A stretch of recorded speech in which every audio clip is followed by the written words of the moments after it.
présents et ceux qui sont en distanciel. Donc, on a été sollicité par la santé scolaire pour répondre aux différentes interrogations concernant la vaccination des enfants en milieu scolaire, des questions pratiques. Donc, on n'a pas voulu faire un diaporama ou quoi, parce que vous avez eu la note, vous avez eu l'instruction, vous avez eu la formation en février 2023 quand il y a eu le lancement du vaccin diphtérie tétanos coqueluche cellulaire VPI. Et là, maintenant, avec la rentrée scolaire, certainement qu'il y a des questions qui se sont posées, notamment concernant le rattrapage des enfants qui sont scolarisés, que vous avez fait l'état vaccinal. Donc, on a délibérément souhaité faire une séance questions-réponses avec des questions pratiques qui sont posées à vous et pour lesquelles on répondra avec, bien entendu, un argumentaire vous donnant des références pour lesquelles vous pourrez avoir des réponses. Donc, on peut peut-être avant que alors, vous pouvez déjà, ceux qui sont en distanciel, parce que on ne pourra pas peut-être passer la main à tout le monde. Peut-être qu'on pourra réactiver le son quelquefois, commencer par les interrogations qui se posent à vous au niveau de la salle, les questions que vous avez déjà eues. Alors, est-ce qu'il y a un micro-baladeur pour qu'on entende? Parce que quand on est loin, on n'entendra pas très bien les gens qui parlent là-bas, donc il faut leur passer le micro. Chacun qui pose une question, s'il vous plaît, se présente, nom, prénom et puis le lieu de son exercice. Il pose la question et après on répondra, Madame Boukhari et moi, aux questions qui se posent à vous. Et en distanciel, ceux qui sont en distanciel, il y a au niveau de discussion, vous pouvez poser vos questions ou si une réponse a été donnée, qu'elle n'est pas complète, vous pouvez intervenir à ce niveau-là. Je vois qu'il y a ici une des personnes qui a déjà levé la main. Je pense qu'il faut la baisser parce qu'après on verra qui a levé la main réellement pour pouvoir lui passer la parole. Alors, Madame Boukhari, je veux dire un mot, déjà, toi aussi, avant qu'on commence. Bonjour, d'abord bonjour à toutes et à tous. Donc je vois qu'il y a 330 participants en ligne, donc c'est très bien. On ne sait pas si faites un petit signe, voilà, parce qu'on commence à avoir des messages qui disent le son. Est-ce que tout va bien et qu'on peut commencer pour qu'on puisse ensuite prendre les questions qui arrivent sur le chat et répondre au fur et à mesure en restant bien sûr dans le cadre, parce qu'il faut rappeler le cadre pour lequel on est ici aujourd'hui, c'est-à-dire la vaccination en milieu scolaire. On entend mal, donc il faut se rapprocher pour parler. Voilà. Alors, est-ce que si on est comme ça, on va rapprocher ça. Est-ce que si on est là, ben, du coup non, il n'y a plus rien. Ouais. Oui. Est-ce que si on est comme ça, vous entendez mieux? Oui, on vous entend, le son est parfait. Le son est docteur Kemel, très bien. Parfait, on nous entend très bien. Donc voilà, on va pouvoir commencer. Et je disais, il faut juste qu'on se concentre sur le cadre. Oui, le cadre d'aujourd'hui, c'est la santé scolaire. Voilà. Donc, essayez d'éviter de poser des questions qui vont nous sortir du cadre parce qu'on va être hors sujet et peut-être qu'on va s'égarer. Donc, il vaut mieux qu'on reste vraiment ce pourquoi on est réunis aujourd'hui pour qu'on puisse essayer d'aborder le maximum de situations particulières. Oui, ça peut être un peu compliqué. Donc, il y en a un qui dit le son. Est-ce que vraiment, en distanciel, vous entendez ou non? Le son. Emina Amrani, EPSP Tariq, il y a un problème de son. EPSP Salah dit oui. Donc, peut-être que c'est au niveau local qu'il y a des problèmes parce que la majorité disent oui. Kamel dit oui, Kamel. Le son est correct, Ngaous. Donc, c'est bon, donc on peut commencer. Alors, la parole est à la salle. Qui veut intervenir au niveau d'habilité en se présentant et en posant des questions qui sont posées à vous. Je sais pourquoi vous êtes venus ou alors partager quelque chose. Voilà. Alors, est-ce qu'il y a des questions? Oui, prenez le micro, bien sûr. On peut passer le micro à... Oui, elle est là, s'il vous plaît. Mettez bien près de la bouche et parlez fort pour qu'on teste. Alors, bonjour, c'est Dr. Bachir Villa de l'EPSP de Draga. il y a un problème qui se pose à notre niveau. Par exemple, il y a des élèves qui viennent avec une vaccination dans l'enfance. C'est des enfants de SOS, apparemment, enfin, et autres. Maintenant, qu'est-ce qu'il y a lieu de faire? Est-ce que on recommence la vaccination à partir de 0, ou bien on poursuit la vaccination le plus normalement du monde? Voilà, merci. Donc, 6 ans, 0 plus. Allez, vas-y, Rachid. Est-ce qu'on a d'autres questions dans la salle? Comme ça, on regroupe. Oui, s'il vous plaît. Oui. Oui. Alors, très bien. Bonjour. Oui, c'est Dr Merniche de l'EPFP Couva-Nasser. Oui. Donc, voilà, ma question porte sur les élèves scolarisés en 2e année primaire. Donc, à partir de l'année dernière, nous avons commencé la vaccination avec le Tetraxine, le nouveau vaccin. Donc là, pour les 2e années, nous avons eu l'instruction de les rattraper toujours au Tetraxine, même s'ils n'ont pas bénéficié du nouveau calendrier vaccinal dans l'enfance. Donc là, est-ce qu'on continue toujours de cette manière ou on peut les rattraper avec le DT adulte une fois 7 ans révolus? Voilà. Je vais vous poser une question. Oui. Est-ce que vous avez lu l'instruction? Voilà. Donc ça, on va être un peu mal parti. Si les principaux concernés n'ont pas lu l'instruction, l'instruction peut-être elle a été distribuée tardivement. Oui, je vous conseille. C'est ça. Je vous le conseille. Et donc peut-être que tout le monde n'a pas eu encore accès à l'instruction. Mais on va voir que l'instruction, elle est claire. Ok, merci. S'il vous plaît, professeur Smati. Alors, c'est Madame la chef de la DSP d'Alger. Bien sûr, avec votre permission, j'aurais aimé commencer déjà par soit une lecture ou bien au moins un résumé par rapport à la nouvelle instruction qu'on a reçue, bien sûr, des services centraux du ministère. Déjà, il faut poser la question si tout le monde a été destinataire, s'il y a eu une diffusion donc complète au niveau des EPSP et rappeler les uns et les autres par rapport à tout ce qui a été édicté dans la nouvelle instruction relative à la vaccination au milieu scolaire. Merci. Très bien. Donc la question ne s'adresse pas à moi. Oui. Elle s'adresse à la direction qui est là. Nous, on a été chargés de valider le contenu scientifique de l'instruction. On n'est pas en charge de la transmission, de la lecture.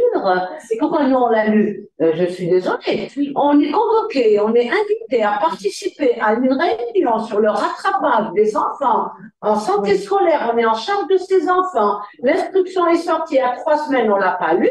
On ne va pas commencer par faire la lecture d'une instruction. Ça, je ne peux pas répondre, donc je vais lui laisser la parole. Ça, c'est vraiment de l'administration.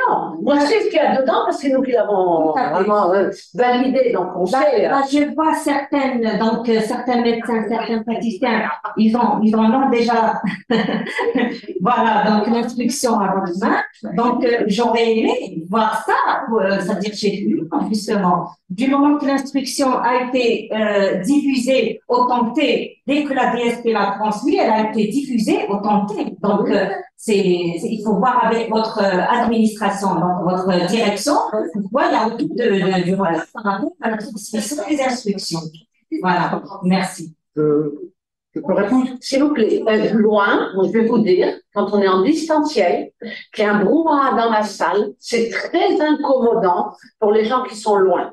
Donc, s'il vous plaît, on parle à tour de rôle, on prend le micro et on intervient les uns après les autres, même sur le même sujet, même pour revenir, mais pas avec un bruit de fond. Déjà, ici, on est un peu gêné par ce bruit. Ils vont rien suivre, hein, les gens ils sont beaucoup plus nombreux que nous ici présents. Hein. Ils sont 300 et quelques. Monsieur, ah ben heureusement, venez là, monsieur. Par rapport à Monsieur Fedli, venez là. Donc, ils vous voient, les gens. Oui, par rapport à l'instruction. Une question. Est-ce que les DSP ont reçu ou pas? Apparemment, oui. Donc, la transmission vers les EPSP, normalement, c'est le ressort de la DSP. Donc, je ne vois pas pourquoi. Avec le PSP,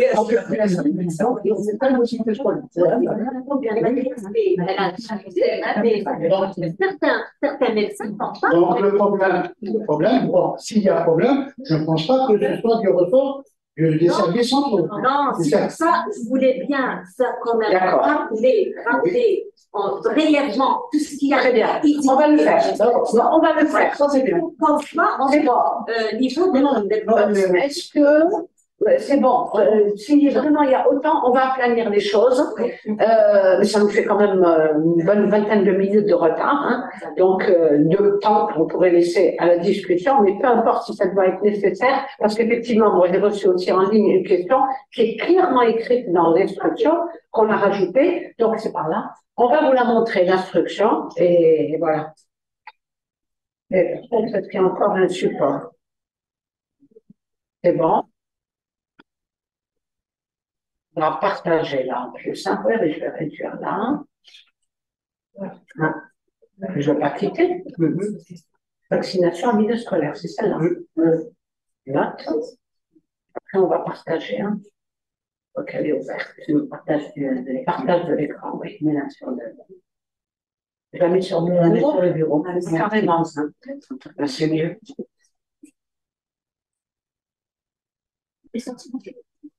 Allez-y, Madame Bocari. Vas-y, Rachida. Allez, on continue. On continue à prendre des questions. Donc, j'ai pris les deux situations, parce que les deux questions sont clairement dans l'instruction. D'accord. La réponse, Rachida. Bonjour, docteur Gérard, coordinatrice santé scolaire de PSP Rigaya. Voilà, ma question, c'est par rapport au VPO. Ce qu'on voit donc sur le nouveau calendrier vaccinal, le VPO a été retiré. Le moyen 11-13 ans, il n'y a plus de VPO, c'est uniquement le VT adulte. Lorsqu'un enfant n'a pas reçu ses 3 doses de VPO par rapport au nouveau calendrier vaccinal, peut-on aller vers un autre, est-ce que le VPI suffit ou est-ce qu'il y a lieu de rattraper? Parce qu'en matière de VPO sur l'instruction, on n'a pas eu notre réponse. Voilà, merci mesdames. Très bien. Bien sûr, on est en train de noter comme ça, oui. Allez-y. Micro, tout près. Ah, pardon. Voilà. Bonjour, c'est Dr Hamidou, je suis le PST Bouzarea. Alors, moi, j'aurais quelques questions concernant cette note. Alors, pour les enfants de deuxième année, on va dire, de 7 ans et plus, pour le DTC AVPI, donc ils vont recevoir le DT adulte, 7 ans et plus. Alors, on constate qu'il n'y a ni polio oral, ni polio injectable. Donc, qu'est-ce qu'il y a lieu de faire? Très bien. Uniquement le DT. Une autre question, s'il vous plaît. Donc, je rejoins ma collègue par rapport aux moyens, c'est-à-dire l'absence de VPO. Donc, on vaccine uniquement avec le DT adulte pour les premières années moyennes, d'accord? Et on constate aux moyens qu'il y a beaucoup d'enfants qui n'ont pas reçu leur deuxième dose de ROR. Je suis un peu choquée. Oui, oui. On l'est aussi, parce qu'il y a des enfants qui se déplacent beaucoup, donc ils ratent leur vaccin. Et un autre point, c'est les enfants qui ne ramènent pas le carnet. Donc, on est obligé d'attendre les carnets pour vacciner, sinon on ne vaccine pas. Nous, à l'EPSP de Bouzarea, on ne vaccine pas son carnet. Donc, c'est un peu la faute aux parents, la faute... voilà. Donc, faut-il rattraper, et jusqu'à quel âge, s'il vous plaît? Pour le roi, au collège. D'accord. D'accord. Et puis, on a une autre question. Vous avez lu l'instruction? Oui, oui, je l'ai sous les yeux. Donc, l'Europe. D'accord. Oui. Jusqu'à quel âge? Oui. Est-ce qu'on suit, par exemple, la campagne RR jusqu'à 14 ans? Exact. Voilà. Alors, une autre question par rapport au rattrapage des enfants zéro dose ou sous-vaccinés. Alors, donc, pardon, je coupe tout de suite, parce que la question, qu'est-ce que ça veut dire sous-vacciné? Parce qu'ils ont mis sous-vacciné. oui, Complètement très complètement. À qui il manque une ou plusieurs? Donc voilà, on a répondu à la question parce qu'elle est venue par mail. Hein. Donc, alors, pour les 3 doses, les vaccins, c'est ça. Oui, pour le Vous pouvez revenir après. Hein. on va défaire tout ça parce que si, voilà, ça va être interactif. Hein. On va répondre, on va faire la lecture en expliquant. Peut-être que vous aurez déjà les réponses. Et puis, au fur et à mesure, on vous reprendrez. Vous êtes là. Et puis, quand même, on va laisser la parole aussi aux gens qui sont loin pour reprendre un peu leurs questions une fois qu'on a fini celle de la salle. Partager l'écran. Oui, oui, mais je l'ai mis. Là, il est voilà. C'est ce que j'ai mis, partager, en train de partager votre écran. Mais il ne veut pas l'ouvrir. Voilà, hey, tu vois bien. Voilà. Bon, ça fait rien, on va la. Voilà. Simplement, Voilà, elle est là. Ah oui, c'est ça. Donc, il faut la mettre en grand. Ah oui, je veux bien. Bon, c'est pas grave. Allez, on va. On peut faire une technicienne dans ce ministère qui va nous donner. Hein. C'était pas prévu qu'ils viennent nous donner ça. On peut déjà répondre aux questions et puis on fera la lecture après. Vous pouvez l'appeler, non, il peut pas. Voilà, appelez-le, comme ça on ne touche rien à son. Bien, alors on va déjà essayer de commencer de répondre à la première question. C'est-à-dire quels sont les enfants qui sont en 7e année, puisque on parle 2e année, c'est-à-dire qui ont 7 ans révolus. D'accord? Alors, la vaccination, c'est première année. Voilà. La vaccination, donc, c'est la première année primaire. Alors, la première année primaire, c'est-à-dire jusqu'à l'âge de 7 ans. Et on a préféré, plutôt que de parler d'âge, de parler de palier. Parce que dans la première année, il peut y avoir aussi bien des enfants de 5 ans, des enfants de 6 ans, et des enfants qui ont légèrement dépassé 6 ans, 6 ans et demi et plus. Donc, on parle en palier. On dit première année primaire. Quel que soit l'âge. Voilà, quel que soit l'âge, jusqu'à 7 ans. C'est-à-dire 6 ans révolus. Jusqu'à 6 ans révolus. Alors, pour ces enfants, c'est le vaccin que l'on va utiliser, c'est celui que nous avons, le DTCA VPI. Donc, tous ces enfants à ce palier de la première année primaire devront recevoir ce vaccin au moment du passage dans les établissements. Et donc, ceux qui ont 7 ans et plus, il peut se trouver des enfants de première année qui ont plus de 7 ans. Et à ce moment-là, les plus de 7 ans, et vont recevoir le vaccin adulte, petit T, grand T. D'accord?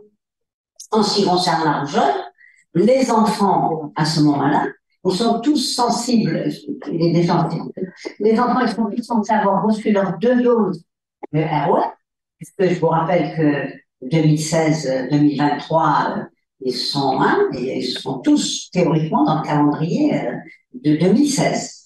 Et donc, ils ont reçu leurs 2 doses. Mais comme vous le dites, on se réveille effaré en 2023, constatant que finalement, on a énormément d'enfants qui n'ont pas reçu leur vaccination comme il se doit. Déjà, le 0 dose, c'est une grande anomalie. Cette grande anomalie, pour ma part, elle remet en question beaucoup de choses. Ça veut dire qu'il faut bien faire l'évaluation de ce qu'on a fait et surtout de ce qu'on n'a pas fait. Parce que pour arriver à ça, ça veut dire qu'il y a beaucoup de choses, des choses qui n'ont pas été faites et qui auraient dû être faites.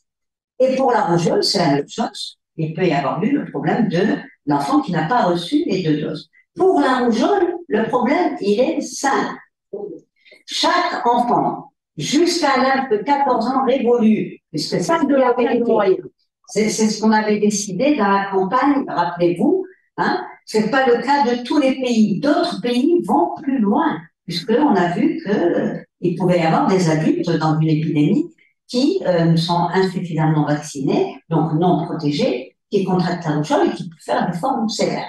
Mais nous, dans le programme de vaccination, la vaccination de rattrapage concernant la rougeole, c'est jusqu'à l'âge de 14 ans.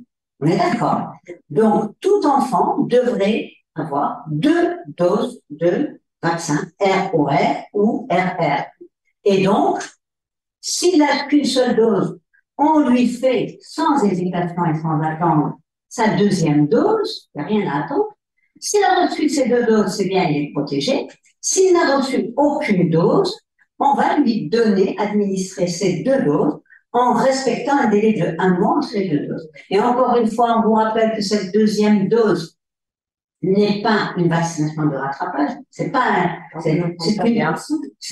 2e dose, parce qu'on sait qu'avec la première dose, on a au moins une 10 à 15% des enfants qui ne vont pas faire de séroconversion, c'est-à-dire qu'ils ne vont pas fabriquer d'anticorps. Et donc, cette deuxième dose, elle est là pour combler ce manque de réponse immunitaire chez certains enfants. Donc, voilà ce que dit l'instruction. J'ai lu et j'ai résumé l'instruction, d'accord, avec les cas de figure, c'est-à-dire l'enfant qui a reçu qu'une seule dose ou l'enfant qui a reçu 2 doses, etc. Maintenant, allons sur les situations de 0 dose. Et dans l'instruction, il est écrit clairement, voici comment doit se faire le rattrapage des enfants 0 dose de première année ou sous-vaccinés. Chaque enfant doit recevoir 3 doses, une vaccination complète pour les valences diphtérie, tétanos, coqueluche, hépatite B.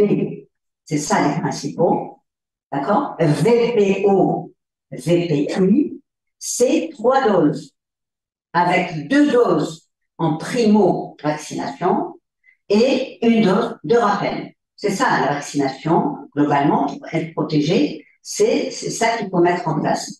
Donc, les enfants de première année, chez lesquels on constate qu'ils sont 0 dose, on va administrer 3 doses de DTCA-VPI, à raison de 2 doses en primo-vaccination. Je vous rappelle l'intervalle qui doit être respecté entre la première dose et la deuxième dose, parce que on dit que le délai, il doit être de 2 mois. On peut réduire ce délai du maximum à 6 semaines pour des raisons de programmation, pour des raisons de... On a un enfant qui est vraiment qui a un retard, on peut réduire à 6 semaines. C'est le délai nécessaire pour que la première dose induit une réponse immunitaire. La deuxième dose qui arrive dans un délai suffisamment long pour permettre à la réaction immunologique, à la réponse immunologique de se faire, on fait la deuxième dose qui va renforcer, augmenter le taux d'anticorps, d'accord? Et ensuite viendra le rappel. Le premier rappel, et ce rappel-là, il se fera théoriquement dans un délai d'au moins, c'est ce qui est dit, 5 ans dans le délai après la deuxième dose, d'accord? C'est comme ça qu'on a le rappel, la troisième dose, et le rappel en respectant les délais. Voilà. Alors, ces délais qui doivent être respectés, c'est 6 semaines, et ensuite 6 mois. On peut descendre à 5 mois. On va pas encore dire exceptionnellement à 4 mois. Non, restons sur 5 mois. On va dire 6 mois et minimum, on peut descendre à 5 mois. Et de cette façon, vous allez compléter la vaccination de cet enfant au moment où vous allez vous caler sur le calendrier. C'est-à-dire à 6 ans, il aura reçu ce qu'il n'a pas reçu auparavant, d'accord, ce qu'il devait recevoir, et vous aurez un peu calé le calendrier. D'accord? Donc, c'est important de respecter ces délais, et bien entendu, pour ces enfants-là, d'ajouter les 3 doses de VPO qu'il n'a pas reçues non plus. Et ça, il faut bien regarder. Et ces 3 doses de VPO, vous allez appliquer exactement la même chose. C'est-à-dire 2 doses en primo-vaccination et 1 dose en rappel, en respectant exactement les mêmes délais. Pour faire ça, c'est-à-dire le rattraper avec le DTCA-VPI, le ROR et le VPO, vous allez donc, et l'HBV, vous allez vous trouver dans la situation où vous allez être obligé de faire 3 injections. D'accord? L'HBV, le DTCA-VPI et l'antirejoule, enfin le ROR, d'accord? Vous savez, c'est tout à fait possible, il n'y a aucun problème. Le site de vaccination chez le grand, c'est le deltoïde. Donc, vous prenez droite-gauche, et sur le même bras, en respectant la distance de 2,5 à 3 cm entre les 2 injections, c'est voilà, vous mettez les doigts, mais bon, on a tous le coup d'œil quand même, hein, on est des praticiens, et vous faites la vaccination. C'est deltoïde. Il n'y a intramusculaire. Oui. D'accord? Ok. Alors, question, à quel âge on fait la cuisse? À quel âge, qui est venu sur Internet, que Madame Bousmaha m'a transmise hier, puisqu'on parle du site, on va en parler, l'injection. Il y a différentes, dans l'ancien calendrier, on disait avant 2 ans la cuisse, après 2 ans le deltoïde. Dans le guide qui va sortir, on a mis avant 1 an, après 1 an. En fait, ça relève de quoi, ça? C'est pour diminuer la gêne fonctionnelle. Il y a des pays où on dit, tant qu'il ne marche pas la cuisse, dès qu'il marche, le deltoïde. On est d'accord? Donc, que vous disiez 1 an, 2 ans, ou la marche, c'est le bon sens qui l'emporte. Mais simplement, le lieu n'est qu'un lieu d'injection. En sachant, en aucun cas, en intramusculaire, la fesse, ça vous le savez, hein, ça ne se fait plus du tout. Et si un enfant, par exemple, le petit est cassé, eh ben oui, vous pouvez le faire dans le... C'est pas une question que c'est interdit dans le deltoïde avant 2 ans, non. C'est une question simplement que c'est plus accessible la cuisse que le deltoïde. À l'inverse, c'est un adulte qui vous vient et il a le bras qui est cassé ou amputé, ou ben, vous faites alors une zone qui est accessible. C'est une question d'accessibilité et de diminuer la douleur. C'est pas une question de véritablement l'efficacité, parce qu'on est ou dans le muscle, dans l'intramusculaire, dans ces zones-là, c'est des sujets normaux de corpulence normale, où on est en sous-cutané avec une aiguille à 45 degrés, si on est en sous-cutané. On est d'accord? Donc là, c'est ça la question. J'ai compris, j'attendais de finir pour vous passer la parole. Et donc, voilà, après, c'est l'orientation de l'aiguille qui va faire un petit peu sous-cutané ou intramusculaire. Si on est en intramusculaire, on la met à 90 degrés par rapport au plan, et si on est en sous-cutané, on la met à 45 degrés par rapport au plan. Et vous avez des schémas dans le guide depuis un moment, et vous le faites. Et l'intradermique, c'est tout à fait particulier, il n'y a que le BCG qui se fait comme ça. Oui, prenez le micro, par contre. Il y a un micro qui Oui, non, non, dans la c'est salle. celui-là. Non. Celui-là, dans la main. Ah non, c'est ça. Ouais, là. Mais tu vas pas celui-là. Non, mais ça va. Ça ne sert à rien, hein, Je voulais juste rappeler que donc, vous êtes d'accord, première année primaire, on ne parle plus de l'antipneumococcique, d'accord? Puisque après l'âge de 2 ans, on ne fait plus l'antipneumococcique, sauf situation à risque particulière, etc. C'est un autre sujet. Et on ne fait plus le HIB. De la même façon, 5 ans, on ne fait plus le HIB dans le programme. Et c'est très bien que les vaccins combinés que l'on a nous permettent parfaitement de respecter cette règle. Pas de HIB, on n'en a pas besoin. Donc, un tétra, ça veut dire avec le DTCA VPI, on a couvert les besoins hépatite B et VPO. Donc, on a couvert l'ensemble des vaccins qui nécessitent d'être poursuivis et d'être faits. Question que je te pose, et si je n'ai pas le tétra, que je dois vacciner, j'ai un examen. Est-ce que c'est dangereux de lui faire le HIB parce qu'il a 6 ans? Est-ce que c'est dangereux?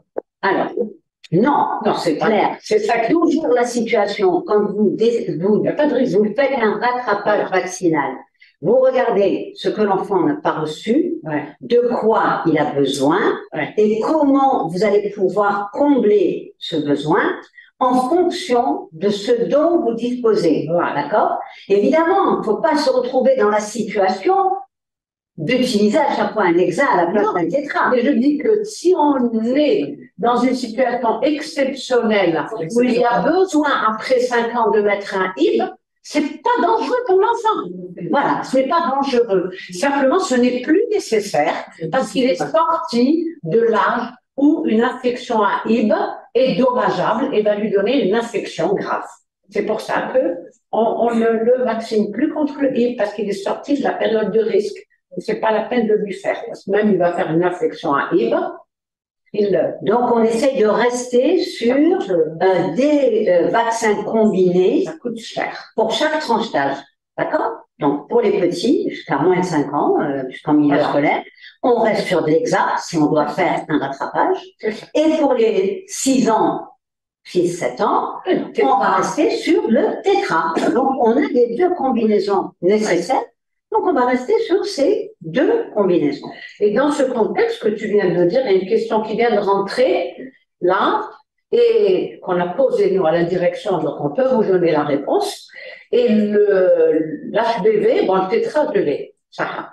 Et l'HBV, je vais le rattraper où, sachant que la santé scolaire ne l'a pas. Oui, Donc, c'était cette question, elle vient d'être reposée là, mais on imaginait bien. Ça, nous, on vous donne les données scientifiques. Qu'est-ce qu'il faut rattraper? Le bilan vaccinal, votre rôle de médecin en santé scolaire, pour les enfants qui arrivent, qui n'ont pas eu les vaccins, c'est de les mettre à jour. Le reste, c'est une question de logistique. Et en discutant maintenant avec les responsables de la santé scolaire, il est dit que le plus important dans l'UDS, vous pouvez avoir ce vaccin parce que votre organisation, vous avez suffisamment d'enfants, vous allez les rattraper un seul jour, et ben vous vous organisez pour leur faire. Si maintenant c'est un cas anecdotique et que vous avez le centre de vaccination à côté, vous l'enverrez. Donc chacun, selon la proximité, selon le nombre d'enfants, selon son mode organisationnel, s'il n'en a que un, il ne va pas commander une dose pour un enfant, il l'envoie au centre. Mais s'il y a tant de cas que ça, que vous organisez une campagne de rattrapage, on vient d'avoir l'accord de Madame Mousmaha et du Dr Leïd pour que, au niveau local, chacun s'organise de ce point de vue-là sur le plan logistique. Le tout est que les enfants, ils aient leur vaccination et qu'on les mette à l'abri des infections. Donc, j'ai complété, apporté la question technique simplement qui vient d'être posée. On vient en aparté d'avoir cette réponse. On vous l'avait posée parce que nous, on n'aurait pas pensé à ça, hein, question logistique. On a eu la réponse. Donc, voilà, pour l'instant, vous vous organisez pour que les enfants y reçoivent leur vaccination. Oui, Dans le résumé, le technique. Non, le micro. Ah, pardon. Le micro. C'est dans le résumé. Le technique, c'est national. La logistique, c'est local. Oui, voilà. Voilà. La logistique aurait pu être aussi nationale. Mais pour l'instant, on espère que les cas ne vont pas être suffisamment fréquents à travers toute l'Algérie. Peut-être que vous, là, vous êtes ces cas, mais peut-être qu'ailleurs, il n'y en a pas du tout, pour en faire un truc national, par des vaccins qui vont se retrouver dans l'UDS, qui ne seront pas utilisés. Voilà. L'essentiel, c'est de vacciner les enfants. Après votre bon sens, vous êtes une communauté. La santé scolaire, c'est des médecins qui travaillent pour le compte du même ministère. Et donc, voilà, vous vaccinez les enfants, comme elle dit Aïtoubeli, vous voulez. Celle qui a le micro là, elle complète peut-être pour qu'on passe à autre chose. Oui, s'il vous plaît. J'ai reçu un parent avec un enfant, sur le carnet de vaccination, c'était inscrit qu'il fallait exclusivement recevoir les vaccinations sous-cutanées. Donc, que dois-je faire par rapport au tétraxine? Très bien. Voilà. Oui. C'est-à-dire qu'un enfant qui a un problème de coagulation, C'est un hémophilie. un hémophilie. C'est un hémophilie. Donc, c'est écrit en rouge. La vaccination doit être reçue en sous-cutané. Donc, j'ai temporisé parce que je ne savais pas quoi faire. Donc, par rapport au tétraxine. Merci. Voilà, parce qu'on a déjà prévu ça. Et donc, bon, pour intégrer ça dans le bilan des enfants hémophiles, effectivement, jusque-là, on recommandait une vaccination sous-cutanée pour réduire le risque éventuel de saignement, d'hématome, etc. Vous le savez, maintenant, sur le plan thérapeutique, c'est pas toujours le cas, mais vous devez toujours interroger cet enfant-là. Est-ce qu'il reçoit une prophylaxie? Vous savez que maintenant en Algérie, la majorité des enfants hémophiles, sur les hémophilies sévères, hein, on parle des hémophilies sévères, c'est-à-dire ceux qui ont un déficit en facteur de moins de 1%, ce sont ceux-là qui risquent effectivement de développer un hématome au point d'injection. La majorité d'entre eux sont à un schéma prophylactique, c'est-à-dire qu'ils reçoivent 2 fois par semaine des facteurs qui permettent de maintenir, d'avoir une protection. Donc, ce que l'on recommande maintenant, parce que cette vaccination intramusculaire pour des vaccins inactivés, ce qui est recommandé, pour une vaccination inactivée, il faut aller en intramusculaire. Mais on va prendre des précautions suivantes, c'est-à-dire tout simplement, on va prendre une aiguille fine la plus fine aiguille que l'on a, et on va injecter en intramusculaire, et on va faire une compression locale. C'est pas la peine de triturer, parce que là, c'est là que vous allez faire l'hématome, hein.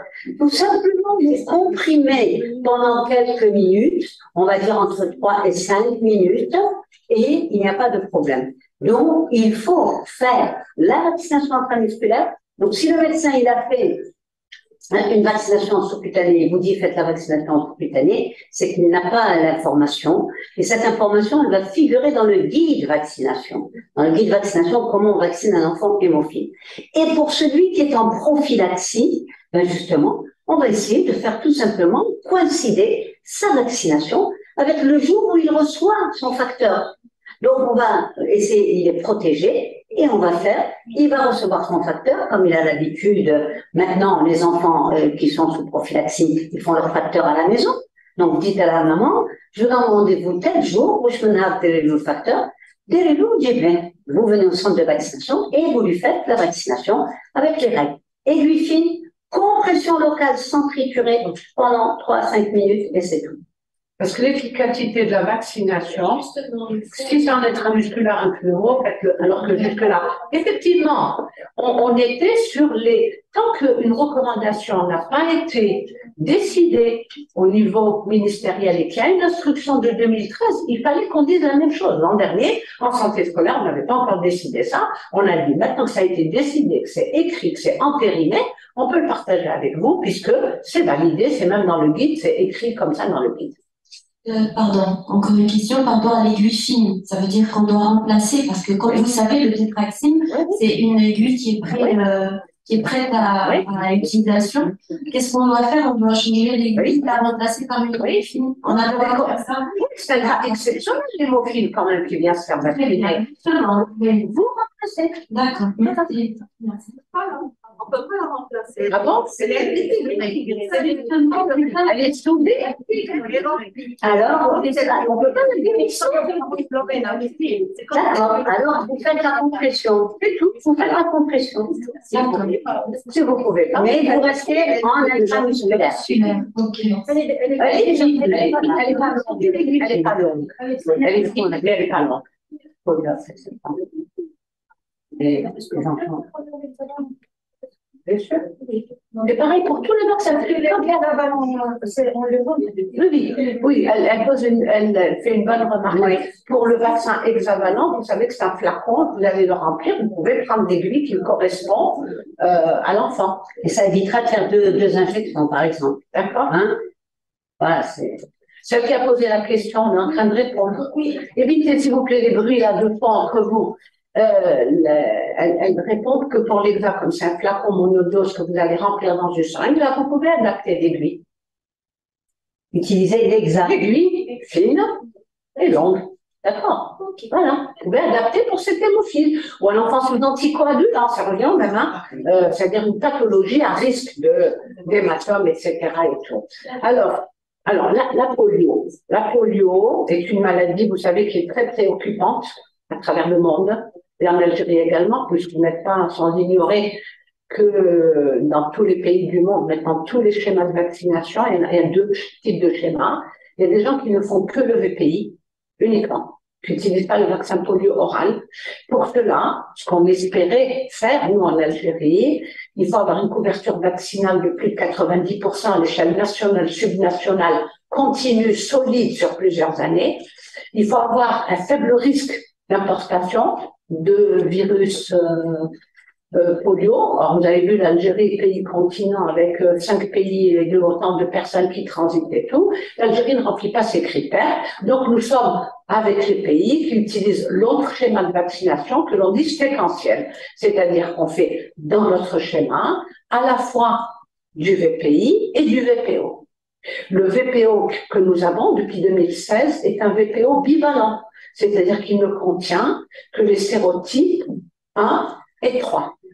Le sérotype 2 a été retiré par l'OMS parce que c'est le sérotype qui déjà à l'état sauvage n'existait plus et parce que c'est le sérotype qui est capable de muter dans la nature et de donner des polioparalytiques dus au vaccin.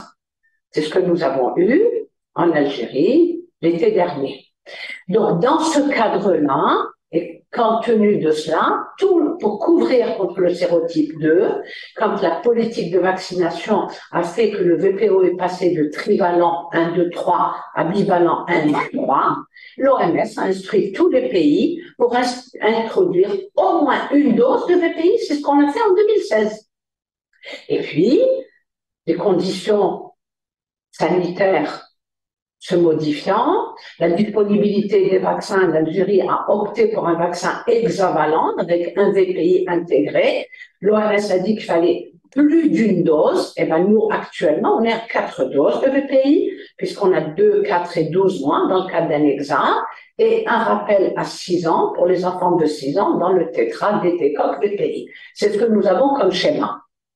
En maintenant le VPO, pourquoi le VPO? Parce que quand on le donne par voie orale, c'est un vaccin qui va permettre, quand la personne le prend, elle va l'éliminer dans la nature, et puis il pourra y avoir une vaccination indirecte, et c'est le seul vaccin qui bloque la transmission. Il protège la personne, mais il évite aussi la transmission de la maladie en communauté. Le VPI, non. Le VPI protège la personne, mais il n'intervient pas, parce qu'il est inactivé sur le blocage de la transmission. Comme nous sommes, 1, en couverture vaccinale faible, 2, avec du virus polio dérivé du vaccin de type 2, encore à risque et risque d'importation, dans une situation où nous maintenons le schéma VPO-VPI en Algérie. Maintenant, ce qui a été mis pour la santé scolaire cette année est décidé au niveau central. C'est de vous donner le schéma de rattrapage des enfants de première année, deuxième année primaire. Pour les autres, les plus grands, est-ce qu'il va falloir leur faire du VPO? Il n'y a plus de VPO parce que c'est la poursuite du calendrier dans lequel le VPO, il est fait à chaque fois qu'on veut un VPI à 2, 4 et 12 mois et qu'il n'y a plus de doses en milieu scolaire. En routine. Il n'y a plus de VPO, ni en première année moyenne, 11-13 ans, ni en première année secondaire, 16-18 ans. Et on va parler à chaque fois de niveau scolaire et pas d'âge. Comme ça, comme on l'a dit, elle a dit Madame Boukari, en première année primaire, première année, j'ai une première année primaire, dis-nous les vaccins de la première année primaire. Et la question qui a été posée, au lieu de la dérogation, c'est écrit dans l'instruction, et c'est là qu'on voit que vous n'avez pas lu, c'est que c'est écrit, on a ajouté entre parenthèses, y compris ceux qui n'ont pas encore 6 ans et qui sont inscrits en première année. D'accord? C'est le palier de scolarité qui prime. Première année primaire. Il est inscrit, il est préscolaire, non. L'année prochaine, il viendra. Il est en première année, vous le lui faites. Il a prévu, la direction de la prévention a prévu ce cas de figure avec le rattrapage de la vaccination, avec le tétra, selon le schéma que vous a donné Madame Boukari.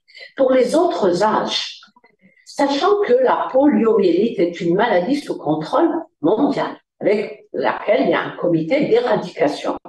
Il est prévu une réunion avec eux, une réflexion pour les autres âges, et il va y avoir une note qui va venir, dès que cette réunion se fera, sur comment faire pour la polio, pour les autres âges qui n'ont pas été vaccinés. Donc, en dehors de ce qui est écrit dans l'instruction, pour la première année primaire et jusqu'à 7 ans, vous le savez, on ne vous donnera pas d'autres consignes parce qu'une politique nationale. Il va falloir décider. Il faut, vous avez dit, il n'y a pas de VPI. Oui, parce personne n'imaginait qu'il y avait autant d'enfants 0 dose qui allaient arriver en première année primaire, première année moyenne. Oui. Un enfant qui arrive à 11 ans au collège, 0 dose. Donc, M. Leïd a été instruit de ça, il le sait. Donc, il va falloir faire des commandes de ces vaccins, faire une stratégie. Donc, ça change tout. Ça va venir, c'est en réflexion. Donc, voilà la réponse concernant le VPO. Est-ce qu'on a répondu à votre question? Oui, tu veux prendre le micro. Le micro, s'il vous plaît. Je pense qu'au niveau des DSP, c'est bien d'avoir ce chiffre de 0 doses dans l'esprit national. Pour avoir une idée plus précise. À la bonne heure. Ben, vous êtes bien placé, vous. Non, vous renvoie la question, hein, c'est vous parlez, c'est vous qui êtes dans la direction. Puis on est technique consultatif. On est d'accord, et on aimerait bien, nous, qu'on nous donne, parce que si on nous donnait le nombre exact, on pourrait définir plus rapidement les stratégies. Passez le micro, il y a une autre personne là-bas. Parce que dans le chat, il n'y a pas de questions. Si, il y a des questions qui sont rentrées. D'accord. La question, quelqu'un a demandé quel délai, quel intervalle entre VPO et VPI. Vous le savez, il n'y en a pas. Vous pouvez faire en même temps le VPI et le VPO. Il n'y a aucun problème. Il y a une autre question qui est rentrée sur, beaucoup se posent la question de cette vaccination du D, petit D, grand T, chez l'enfant de plus de 6 ans, 7 ans et plus. Je pense que c'est une question qu'il ne faut pas se poser. Il y en a qui disent, oui, mais s'il a plus de 7 ans, mais qu'il a un petit poids, est-ce que je peux lui faire quand même un grand D? On a l'impression que les gens, voilà, il y a des règles en vaccinologie. Il faut appliquer les règles. Les règles sont écrites dans l'instruction de la langue, c'est-à-dire 6 ans révolus, on fait petit D, grand T. C'est ça qu'il faut retenir. Et il ne faut pas chercher les situations, s'il a un petit poids, s'il a je ne sais pas quoi. Non, on applique ce qui est écrit dans l'instruction. Voilà. Alors maintenant, dans les situations et dont on nous dit qu'elles sont devenues du jour au lendemain fréquentes, c'est ça, je suis d'accord avec vous, il faut savoir de quoi on parle. C'est pas parce que certains ont rencontré des enfants zéro dose qu'on va faire un chamboulement complet de notre calendrier vaccinal en modifiant les... Voilà. Donc ces cas-là, je reste convaincue qu'ils ne sont pas si fréquents qu'on le dise, ils existent et déjà pour nous, c'est, j'allais dire, c'est déjà un petit choc, une surprise, mais de là à amplifier les choses et à vouloir faire, on peut pas faire des calendriers calendrier de vaccination à la fin. Et puis là, avec son calendrier. Il faut qu'on reste sur, il y a des aspects programmatiques, il y a des combinaisons vaccinales, il faut qu'on reste d'un commun accord ce qu'on va faire en fonction de ce qu'on a. Et donc, on peut dire, il y a des instructions pour respecter. Il faut lire les instructions et il faut les respecter. Qu'est-ce qu'on peut dire? 2 minutes, je complète juste ça pour aller plus loin. Quand 90%, 95% des enfants d'une communauté sont vaccinés, les autres, celui qui n'est pas vacciné, le risque, il est minime. Sauf s'il est sujet à un risque particulier, il a une maladie, il va dans les hôpitaux, et là, ah ben oui, il faudra que je fasse le vaccin de l'hépatite B, parce que il est à risque, je transfuse, voilà. Ça, c'est des cas particuliers, mais c'est pas des cas qui vont être suivis par le médecin généraliste. Ils ont des médecins traitants, qui ont des référentiels, comme on nous a mis dans le chat hier, transférer l'immunodéprimé. Mais franchement, on va pas vous donner le schéma d'immunodéprimé, parce qu'il y a des schémas de vaccination en fonction des situations. Puis là, la seule chose qu'on peut vous dire, c'est qu'il ne faut pas leur faire des vaccins vivants, comme ça de prime abord, parce que vous avez encore le RER qui traîne. Mais on ne va pas vous faire ça. Ça, c'est des cas anecdotiques. Nous, ce qu'on veut partager, c'est les règles générales, et c'est les principes généraux, et que tous les principes généraux, si on mettait un jour tous les enfants, eh ben, il y aurait des cas de maladies très, très rares, qu'il faut d'ailleurs déclarer quand vous avez des cas en milieu scolaire et qu'un enfant s'absente et qui passe et qui revient. Pourquoi tu étais absent? Il faut déclarer ces maladies parce que toutes les maladies à prévention vaccinale sont à déclaration obligatoire. Donc vous aussi, parce que tous les médecins de ce pays sont responsables du manque de données que nous n'avons pas. Oui ou non? C'est vrai. Les maladies qui circulent, le nombre d'enfants vaccinés, le nombre d'enfants zéro dose, ceux qui sont en situation particulière, etc. Allez-y, posez votre question. Voilà, donc si j'ai bien compris, madame la professeure, en règle générale de la vaccination, c'est 2 doses plus un rappel. Donc c'est la règle des 2 plus 1. C'est bien ça. Oui. Voilà. Depuis 2016. Voilà. En ce qui concerne le VPO, donc si je résume ce que vous avez dit, donc pas de rattrapage pour le VPO. Vous avez l'instruction. Ce qu'on vous a dit, pour les premières années primaires, ça a été décidé. Je n'ai pas dit pas, j'ai dit pour l'instant, la stratégie concernant la polio n'a pas été définie. Ce qui est défini, vous l'avez, vous le mettez à jour. Les autres, ils viennent, ils ont plus de 7 ans, dès qu'ils enfants. Voilà. Ils n'ont pas la rougeole. Jusqu'à la fin du cycle moyen, vous rattrapez la rougeole. La polio, on reviendra vers vous s'il y a des recommandations nationales. Est-ce que c'est clair? Oui, merci. Voilà. Merci. Il y a d'autres questions, Rachida? Est-ce qu'il y a d'autres personnes qui veulent poser? En fait, excusez-moi, il y a une question qui revient sur WhatsApp. Que faire si le délai entre les 2 doses de primo-vaccination a été prolongé? Et qu'en faire à la dose de rappel? 3 ans. Très bien. Le problème de l'intervalle, ce n'est pas quand le délai est prolongé. Quand le délai est prolongé, à la limite, on a laissé plus de temps à l'organisme pour fabriquer des anticorps et avoir une bonne réponse immunitaire. Et c'est pour ça qu'on dit que quel que soit ce délai, toute dose reçue est une dose qui compte. Donc, vous allez partir du principe que entre les deux doses, il y a un délai important, mais cette première dose, vous la considérez comme étant une dose faite et une dose qui a produit une réponse. Et donc, vous allez poursuivre et faire votre deuxième dose. Le problème qui se pose, c'est quand le délai entre les deux doses de primo-vaccination est réduit. C'est-à-dire qu'au lieu d'un délai de, comme on l'a dit, intervalle de 2 mois et au maximum 6 semaines, s'il est par exemple de 4 semaines, eh bien, on considérera que ce délai est insuffisant pour produire une bonne réponse et on va faire considérer comme si cette dose, finalement, n'avait pas induit la réponse immunitaire qu'on attend. Et au lieu de rester sur une primo-vaccination à 2 doses, on va passer à une primo-vaccination à 3 doses. C'est-à-dire, vous allez refaire 3 doses à 1 mois d'intervalle avant de faire votre rappel. D'accord? Vous revenez à un schéma 3 plus 1. Oui, tu obligé. Si vous permettez, je reviens sur pour ceux qui disent ils n'ont pas de carnet de vaccination. Je pense. Oui, ça on te verra. Ce que j'ai envie de parler de ceux qui disent ils n'ont pas de carnet de vaccination. Je pense qu'il faut éviter les situations extrêmes. Il y a certains. Par là pour qu'on te voit. Voilà.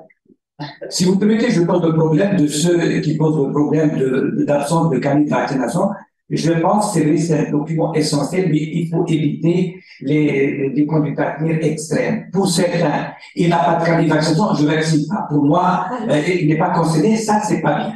Et là aussi, pour ceux qui n'ont pas de carnet de vaccination, ils les considèrent comme 0 vaccinés, là, c'est pas la meilleure conduite à tenir. Je pense qu'il faut tout faire pour avoir ce carnet de vaccination. C'est pas possible que les parents n'ont pas de carnet de vaccination, mais on peut le reconstituer à partir du centre de vaccination où il a été vacciné. Merci. Oui, bien sûr. Ah oui. Oui, on dit qu'il faut une preuve, mais on ne dit pas que parce qu'elle n'est pas là tout de suite, je considère qu'il n'a rien fait. Voilà. Ou je vais accepter un geste. Non.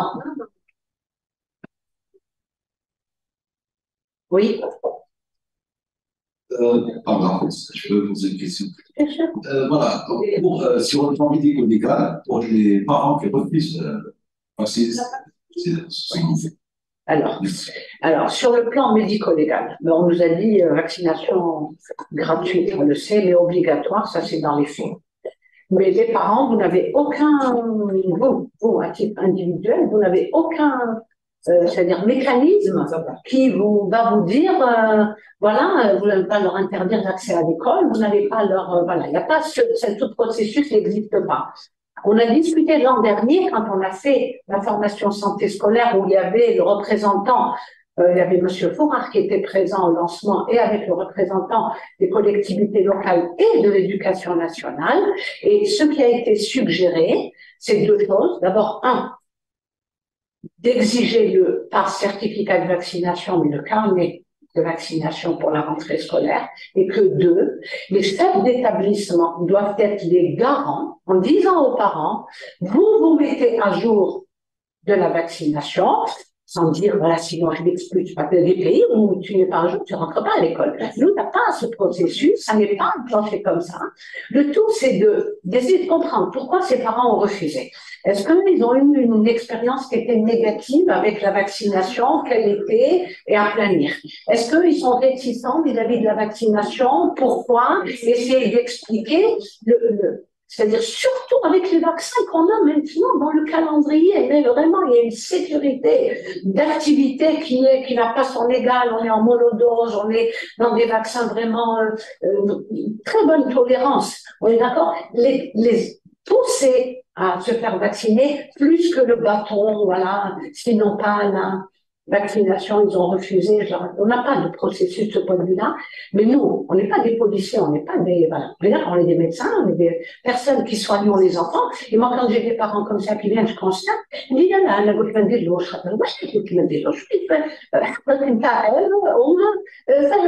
j'essaie d'aller dans son sens. Il va commencer à parler parce qu'on m'a dit, machin. Et on démolit un petit peu toutes les fausses croyances et on explique le risque d'une maladie infectieuse, d'un virus sauvage, le vaccin à quoi ça sert, que les maladies mortelles ont disparu depuis que la vaccination a été généralisée. Donc on essaye, et c'est notre rôle de sensibilisation. Et si vous en avez plusieurs, eh bien, vous réunissez les gens et vous faites, quand vous faites la vaccination, une séance, on peut faire intervenir l'enseignant pour faire un petit peu les maladies, l'instruction, etc. C'est-à-dire on peut utiliser, comme dit Toublé, à l'échelle locale, un petit peu de résoudre les problèmes, mais c'est tout ce qu'il y a pour l'instant. Alors, vous voulez... Juste s'il vous plaît, ça veut dire, j'espère et je pense que les parents qui le font dans la zone, c'est vraiment un décalage. Mais dans une DS où le nombre est aussi important, il y a un problème de communication qui s'impose. Ça veut dire là, quand même, il faut instaurer des séances de communication selon les normes de communication pour divers problèmes, y compris celui de la vaccination. Franchement, j'exerce la pédiatrie quand même depuis quelques décennies, Mme Boukari également. C'est pas le sentiment qu'on a, nous, qu'il y a tant de parents que ça qui sont des oui ou non. On n'a pas, hein, Rachida. Voilà. Franchement, et s'il y a des cas, eh bien, on est allé tout doucement, sans les brusquer, sans faire d'obligation, parce que direct comme ça. On est d'accord, après, on va un affrontement et il voit que, non, on y va avec douceur, on essaye de le convaincre, on communique. Il y a une question aussi pour WhatsApp. La vaccination chez les enfants immunodéprimés. Non, je viens de répondre que dans le guide, quand il sortira, vous avez ça, l'immunodéprimé. Il est des corticoïdes au long cours, des immunosuppresseurs, un sida, une maladie constitutionnelle de l'immunité. Tout ça, c'est des situations d'abord rares en pédiatrie par rapport aux 2 millions d'enfants qui sont vaccinés en milieu scolaire et aux millions d'enfants de la Corse qui va avoir ces vaccinations jusqu'à 18 mois. Situation rare. Ces sujets ne sont pas suivis par, ils ont des médecins spécialistes qui les suivent. C'est des maladies particulières et le médecin qui les suit fera un calendrier de vaccination selon le type de déficit, selon la profondeur de ce déficit et selon le niveau de traitement qu'il a, et il y aura un schéma personnalisé. Mais les principes directeurs dans le guide, on les a mis, c'est pas le but aujourd'hui. En santé scolaire, il n'y a pas, on avait tant d'enfants que ça qui sont immunodéprimés, D'accord. Et nous suivons les enfants immunodéprimés dans nos consultations, Mme Boukari et moi, ils ont leur schéma, on leur sait ce qu'ils doivent avoir. Ils sont vaccinés au niveau des centres des CHU. En général, voilà, ils sont, on s'arrange pour qu'ils aient leur vaccination. Par contre, je peux ouvrir une parenthèse que j'ai eue hier en consultation d'une petite que je suis pour un déficit immunitaire qui est contre-indiqué les vaccins vivants. Donc, elle a eu 6 ans l'an dernier, elle est rentrée à l'école. Oui, il y a le Bombardier, j'ai appelé le Bombardier, donc je peux me permettre d'en parler. Hier, en lui disant, je ne crois pas le VPO, mais comme il y a eu le tétra, donc j'ai fait un courrier en disant, voilà, cet enfant doit recevoir le DT-COC VPI en milieu scolaire. C'était en février et tout, bon. La maman est arrivée hier au contrôle, elle dit, ça mais vous suivez le rôle là. Je dis, pourquoi? Alors, le médecin m'a expliqué, Gatli, on fait le vaccin, qu'il a dit que c'était pas mené. J'avais interdit le VPO parce qu'il était vivant. Mais j'ai bien écrit qu'il fallait faire le tétra parce qu'il y a un VPI. Et le médecin de santé scolaire, que cet enfant qui avait 6 ans et quelques, ne le lui a pas fait. Alors, c'est une immunodéprimée. J'aurais voulu qu'elle soit protégée. Elle arrive hier, elle avait 7 ans et 4 mois. On est d'accord? Donc, s'il vous plaît, là, j'ouvre aussi une parenthèse sur cet exemple-là et j'ai appelé hier des gens de Beaumarchais et j'aurais transmis ça, de la localité, donc elles verront le médecin qui a fait ça. Quand un médecin traitant vous écrit quelque chose, c'est pas explicite. Faites-lui un retour par les parents. Je n'ai pas bien compris. Vous dites bien que je peux faire le vaccin, déjà. Vous demandez ses coordonnées, vous le contactez, vous contactez une autre personne de votre entourage, mais vous ne le rejetez pas, alors qu'elle a un dossier précis, une lettre pour lui faire un vaccin, et on lui a fait rater une opportunité de se faire vacciner. On est d'accord? Donc, s'il vous plaît, les immunodéprimés, on vous donnera aucun schéma aujourd'hui. Parce que même quand j'ai fait la lettre, l'enfant n'a pas eu le vaccin. Donc, Oui? je reste toujours sur les immunodéprimés. Non, parlez dans le micro. Pardon. Je reste toujours sur les enfants immunodéprimés. C'est-à-dire, on est vacciné pas jusqu'à. Non. L'immunodéprimé, les contre-indications, c'est pour les vaccins vivants. D'accord.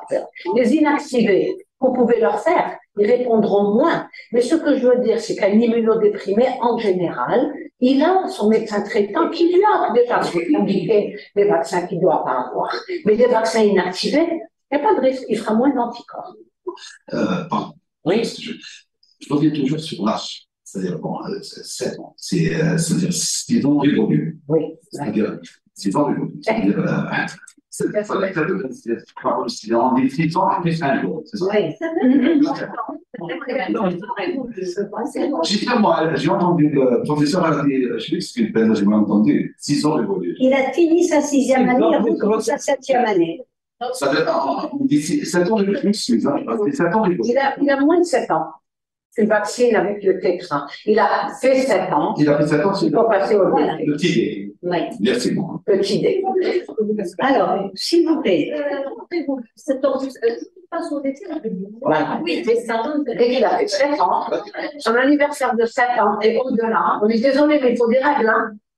Après, bon, c'est un jour, c'est pas grave.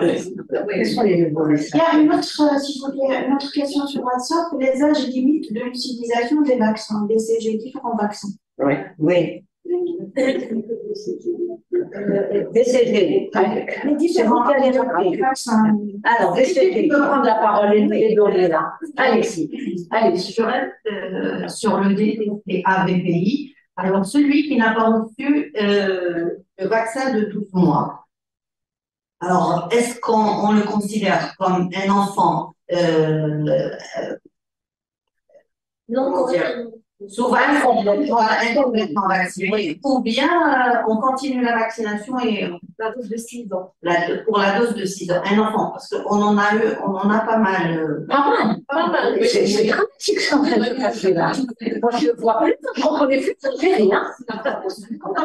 Non, on en fait. Je fais avec vous des formations depuis combien d'années, tu oublié? Ça fait combien d'années que j'accompagne la santé scolaire? Ça va. Madame Bousmeha nous donne les chiffres, on les affiche. 90%, 96%, 95%. Que depuis 2020, non, attendez. Depuis 2020, il a un machine qui avait 12 mois, maintenant il est à l'école, hein, celui de 2020, mais elle est chez l'école. Quand il y a eu le Covid, 2020, 2021, il y a eu évidemment des faiblesses. 2022, on a demandé de les rattraper, mais il n'y a pas beaucoup d'enfants qui ont eu 12 mois, qui sont à 6 ans, c'est ce 2017. Hein. Il y en a. Non, mais alors, justement, les chiffres que vous donniez, nous, on est effarés. Bref, de toute façon, on n'est pas là pour faire la comptabilité, on n'est pas comptable, nous deux, il y a une autre personne qui s'occupe de ça.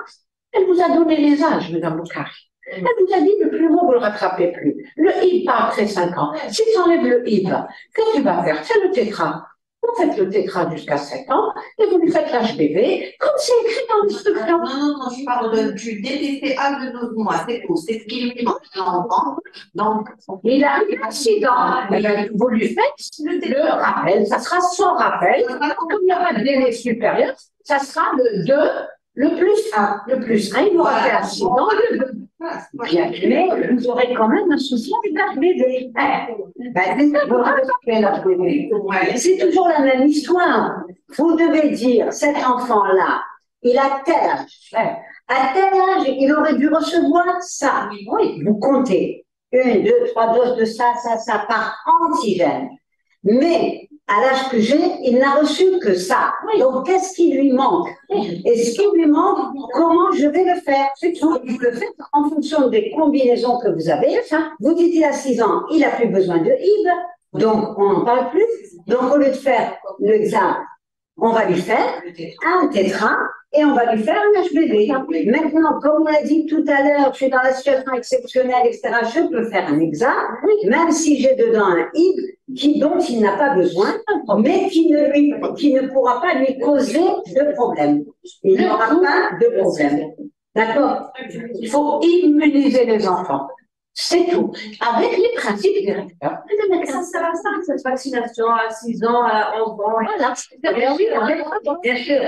Et il y a beaucoup de questions qui reviennent sur le chat. Sans arrêt, on nous dit, mais alors, donc c'est bien ça, hein? Ça veut dire que à partir de 11 ans, on fait bien le DT, petit D, grand T. On fait pas le grand D, grand T, et on fait pas le VPI. Ça veut dire qu'on revient sans arrêt à reposer les mêmes questions. Pourquoi toutes ces questions? Il y a un calendrier vaccinal là qui est, c'est bon, le calendrier vaccinal 2023. Vous devez le connaître, ce calendrier vaccinal 2023. Le calendrier vaccinal 2023, il dit que à 11 ans et ensuite à 16 ans, c'est petit D, grand T. Il n'y a pas de VPI pour l'instant. Ce que vient de vous dire Madame Smati, elle vous a déroulé tout l'argumentaire. Ça ne veut pas dire que cet argumentaire ne changera pas. Dans l'argumentaire qui a été développé pour ce calendrier, on est parti des données. La situation épidémiologique qui se développe ou qui peut continuer à se développer peut amener à faire d'autres décisions. Mais pour l'instant, la décision, dans le calendrier vaccinal 2023, à 11 ans et à 13 ans, c'est un petit D, grand T. Alors, il faut pas que maintenant chacun revienne et veuille faire passer, voilà, pourquoi pas un grand D et pourquoi pas on fait pas un VPI. Et à défaut de faire un VPI, au moins on fait un VPO. Non, c'est pas écrit dans le calendrier vaccinal. Donc, on reste sur le calendrier vaccinal. Ensuite, on va évaluer, comme on l'a dit. On va regarder la situation épidémiologique et on verra. Parce qu'on ne peut pas, chacun ne peut pas faire ce qu'il veut, puisqu'il y a des aspects programmatiques. Si je décide, moi, à 11 ans, à 13 ans, de dire, ah non, non, non, moi, personnellement, à 11 ans et à 16 ans, moi, personnellement, je vais lui faire un VPI. C'est bon, je prends ma décision en tant que, voilà, médecin, je vais lui faire. Non, ça ne peut pas. Quand on va détourner. Après, il y avait une autre question sur les vaccins. Sur oui, les âges. Donc, on a dit le BCG. C'est la salle qui répond. Jusqu'à 14 ans. Ok. Prenez le micro, s'il vous plaît, pour que dehors, ils vous entendent. Très bien. Allez, jusqu'à 14 ans. Et c'est Très bien. ROR. ROR, normalement, jusqu'à 14 ans. Très bien. Ok. Ok. Yves. Jusqu'à 2 ans. Ok. Le IB. Le IB, pareil, jusqu'à 2 ans. 5 ans. 5 ans. Nous, on regarde. 5 ans. D'accord. On est d'accord, c'est bon? Ok. Il y en a qui reposent aussi la question. L'IM en deltoïde. Pourquoi pas l'IM à la fessier? On ne va pas revenir à ces choses-là quand même. Mais c'est posé dans le chat. L'IM, le deltoïde, c'est le confort. Il n'y a pas de risque. Il n'y a pas d'accessibilité. La douleur, etc. Donc, il y a plus. C'est des grands. On est en milieu scolaire ici. Donc, et vous savez très bien que le deltoïde, dès l'âge de 1 an, on passe au deltoïde. C'est bon. OK? Et que le fessier, c'est terminé. 0 fessier. On ne fait pas de fessier. Le fessier, d'abord, c'est pas une question de paralysie ou quoi. Hein. C'est qu'il y a du panicule adipeux et quand l'intramusculaire avec la longueur des aiguilles, vous êtes dans la graisse. Hein. Et dans la graisse, l'oxygène, il ne va pas aller là où il faut. Alors que là, on est d'accord. Donc, la fesse, on l'a dit. Alors, en 2016, on avait dit qu'on a la fesse. Alors, à poser une question, je vais vous laisser répondre. Schéma 2+1, quel que soit l'âge, en Algérie, depuis 2016. Oui. Stop, bien entendu. Le préma, après on verra, ça c'est des cas particuliers. On n'est pas en train de, en population, pour vous, quand ils arrivent chez vous, vous rattrapez, comme on a dit, 2 doses à 8 semaines, minimum 6 semaines, plus un rappel, 6 mois après, minimum 5 mois, plus après le rappel, en première année primaire, première année. Il faut faire les 4 doses. Enfin, il faut rattraper les 3 doses.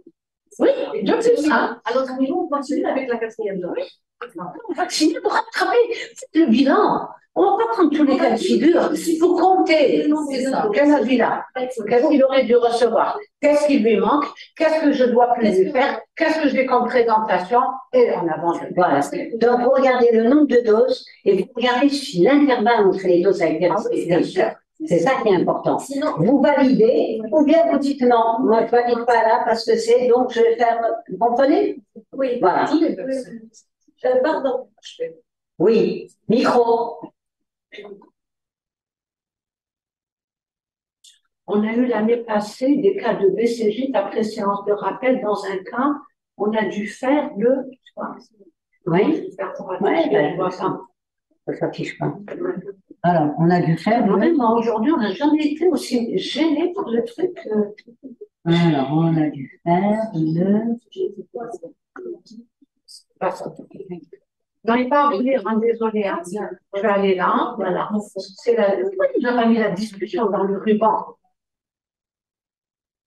On n'est pas en train de la voir. Comment ça se vraiment, ils ont fait un truc. Regarde, voilà, essaye de voir toi, moi ici, je. Oui, non, alors, on a dû faire le traitement antituberculeux en infiltration. Ah bon? Ah oui. Je manquais de traiter. Bon, là, on ne fait pas de commentaires sur ça parce qu'il y a des recommandations. Il y a un guide tuberculose. OK. Docteur Smat, Oui? Par curiosité, j'aimerais bien connaître la suite de la petite fille qui n'a pas été vaccinée au tétraxine par le médecin de la santé scolaire. Vous avez fait quoi? Vous avez préconisé quoi comme solution? Quand vous avez dit après 7 ans, on va répéter.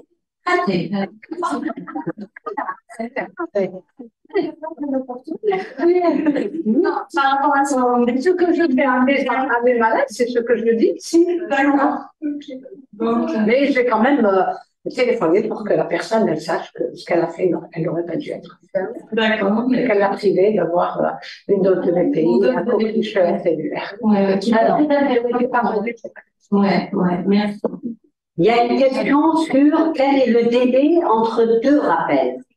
Ça veut dire, donc la vaccination, primo-vaccination, premier rappel, deuxième rappel, et ensuite les rappels ultérieurs, généralement, comme on le voit, on a premier rappel 12 mois, parce que 12 mois c'est déjà un rappel. Ensuite, rappel 2, c'est 6 ans, donc la moyenne c'est 5 ans. D'accord? Ça, c'est quand on est dans le calendrier vaccinal, tranquille, on est à l'aise. Mais quand on est chez un enfant, 0 dose. Quand on va faire le calendrier de rattrapage, on ne va pas rester sur les mêmes intervalles. C'est-à-dire, je ne vais pas attendre entre le premier rappel et le deuxième rappel 5 ans. Voilà. Non, entre le premier rappel et le deuxième rappel, l'intervalle minimum, il est de 2 ans. On peut le ramener à 2 ans. D'accord? Voilà. Professeur Smaki, oui, l'année passée, il y a eu quelques médecins, donc quelques EPSP, qui n'ont pas suivi l'instruction, c'est-à-dire des enfants qui devaient être vaccinés avec le tétra, et ils ont été vaccinés par le DTE. Donc, quoi faire vis-à-vis de ces enfants? Hein? Ça y est, vous leur avez fait un rappel. C'est bon? On l'a dit le dernier. Qu'est-ce que c'est le DPE? C'est le DPE enfant. Il devait être vacciné seulement en instruction. Parce que quand l'instruction est venue, il avait été dit, mais je pense peut-être timidement par la prévention, de ne pas vacciner les premières années primaires. Justement, ce qui avait été diffusé est oublié avec nous, en tout cas. Et on avait dit, il faut attendre parce que le tétra est en train d'arriver. Et on peut vous expliquer là maintenant pourquoi ça a mis autant de temps à sortir. Parce que le coqueluche acellulaire, c'est la première fois qu'il est utilisé en Algérie. Et vous savez que tous les vaccins qui rentrent, comme tous les médicaments, c'est un médicament le vaccin, sont contrôlés au niveau local. Donc il a fallu que l'Institut Pasteur, dont on peut pas douter de la compétence et de la qualité et de la rigueur de travail, il a mis en place tout le process pour ce vaccin, de mise en place, de compétences et tout, ça a mis du temps. Une fois que c'était là, vous avez vu pour l'examen, c'est passé plus vite parce que c'est les mêmes principes. Donc, c'est arrivé pour février. Quand en février, il y a eu l'instruction, en fait, en faisant c'était, je crois, c'est à Zéranda, ou à Zéranda, et à notre grande surprise, je chantais avec Mme Boukari et moi, vous avez dit, beaucoup ont dit, nous, on a déjà fait le DT enfant, c'était tout l'ancien calendrier, ils sont vaccinés contre diphtérie, tétanos. On voulait ajouter la coqueluche, un rappel, parce que ce sont des recommandations de l'OMS, parce que la coqueluche, elle a changé de visage, parce qu'elle atteint même les grands, parce que l'immunité conférée par le vaccin, elle est de durée brève, leur faire bénéficier de ça, et qu'on devait compléter pour les raisons que je viens d'expliquer pour la polio avec un VPI sous forme d'un vaccin tétra. Ce qui était resté sur l'ancien calendrier, il n'était pas faux, puisqu'il était appliqué déjà depuis des années, il était juste, mais ils ont moins de couverture pour des maladies pour lesquelles on a étendu les rappels. Ils n'ont pas reçu une polio orale comme oui, non. Donc, qu'est-ce qu'il faut faire Vous faites ce qui est écrit dans l'instruction et qui a été décidé. Pour la polio, quand il y aura une maladie sous contrôle mondial, il y a un comité d'éradication, on ne s'amuse pas avec les vaccins polio, surtout l'oral comme on veut, à le donner bivalent comme ça, dans une population à tort et à travers. Quand la direction, quand il y aura suffisamment de données, d'évaluation du nombre, de concertation avec le comité de vaccination et le comité d'éradication de la polio, avec la direction, des décisions seront prises. Ça y est, monsieur le maire, il le sait, ça sera fait et vous aurez les recommandations. S'il y a autre chose, il y aura une instruction, on se réunira pour vous dire ça. Pour l'instant, vous vous contentez pour la polio de ce qui est écrit dans l'instruction. Merci. Ce que je peux ajouter, c'est-à-dire, je ne me suis pas oublié parce qu'il y a des moments où on n'a pas toutes les informations. Soit on fait comme on a l'habitude de faire, soit on attend jusqu'à ce qu'il y ait d'autres pour faire ce qui est nouveau. Voilà. Alors il dit, donc pour chaque retardataire, ce collègue, on doit lui faire un calendrier de vaccination spécifique. Non, on doit lui faire le bilan. Quelqu'un qui vient vous voir parce qu'il a de la fièvre ou parce qu'il marche un petit peu mal, il boite et quoi, vous faites le bilan, vous faites le diagnostic. Et vous faites le diagnostic de son bilan vaccinal. Oui, pour chaque enfant, c'est pas un schéma. Chaque enfant, et on a des repères, des critères qu'on vous a transmis. J'espère que ici, on peut pas avoir l'écho de ceux qui sont loin, mais ici dans la salle, je pense que c'est clair. Si c'est pas clair, on peut rajouter des éclaircissements. Vous faites le bilan, ce qui lui manque, qu'est-ce que vous devez lui rattraper ou ce qui est plus nécessaire de rattraper, et vous avez comme vaccin 2 disponibles, et vous faites un calendrier selon le schéma de +1. On est d'accord? Donc oui, chaque enfant, il doit avoir son bilan vaccinal s'il est retardataire, effectivement. S'il vous plaît, professeur, rappelez-leur, parce qu'ils viennent de m'appeler pour une autre question concernant les délais entre la première et la deuxième. C'est écrit dans l'instruction, il y a une instruction, dans un schéma 2+1. En Algérie, il a été décidé 2 mois, 4 mois, 12 mois. Les heures, ils sont choisis en fonction du risque des maladies et en fonction des possibilités programmatives, de voir les emplois, etc. On aurait pu dire 2, 4, 11 mois, 2, 4, 13 mois, c'est 2, 4, 12 mois. Le délai entre les 2 premières doses, qu'on appelle la primo-vaccination, est un délai dans un schéma 2+1 de 2 mois, 8 semaines. Il vaut mieux parler en semaines. Et nous, on a un rappel entre 2 mois et 12 mois.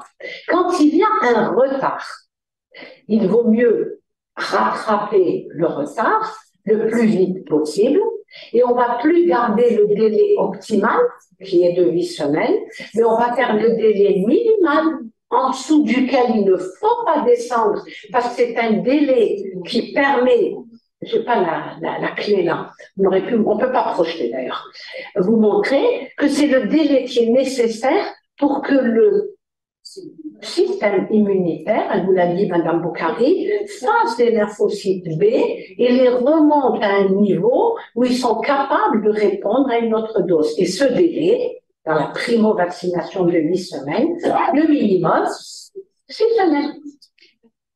Une fois qu'on a fini la primo-vaccination, c'est-à-dire le 2, on dit +1.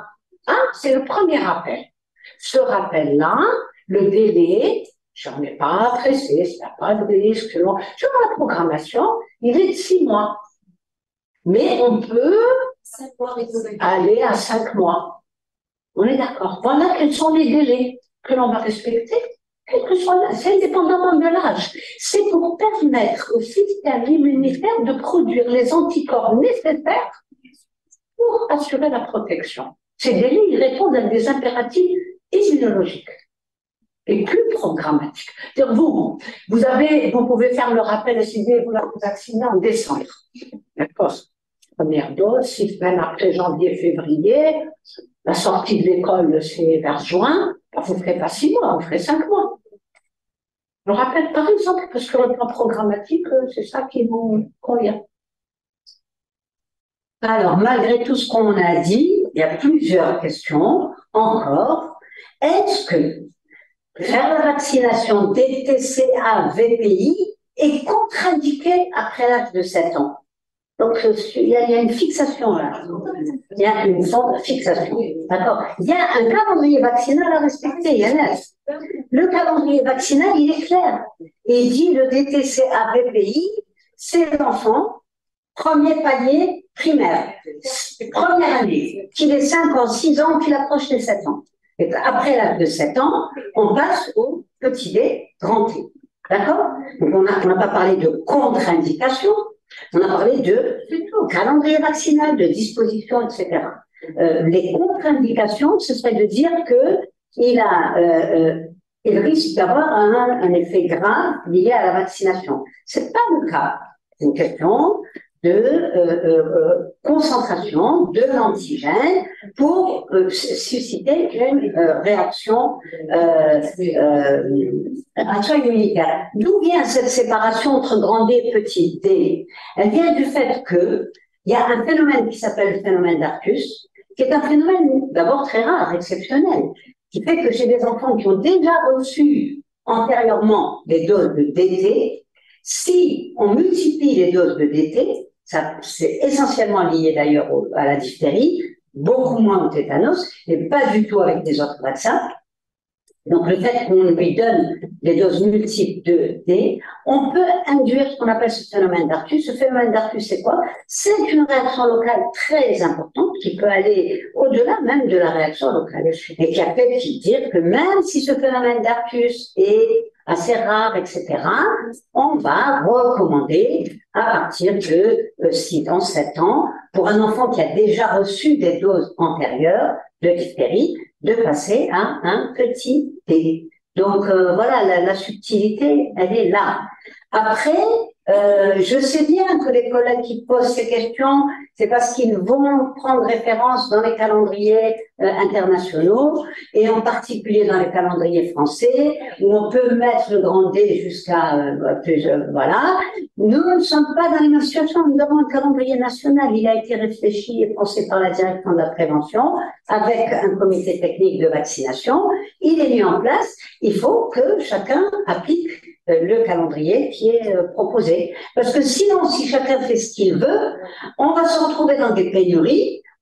Toutes les prévisions qui ont été faites pour un DTCA-VPI, elles vont être complètement perturbées. Les programmations, les estimations de besoins pour un hexavalent, elles vont être perturbées parce qu'on va l'utiliser là où il ne doit pas être utilisé, etc. Non, il faut qu'il y ait de la rigueur, il faut qu'il y ait de la discipline, voilà, et qu'on puisse faire les choses. Alors, moi, je vous pose une question.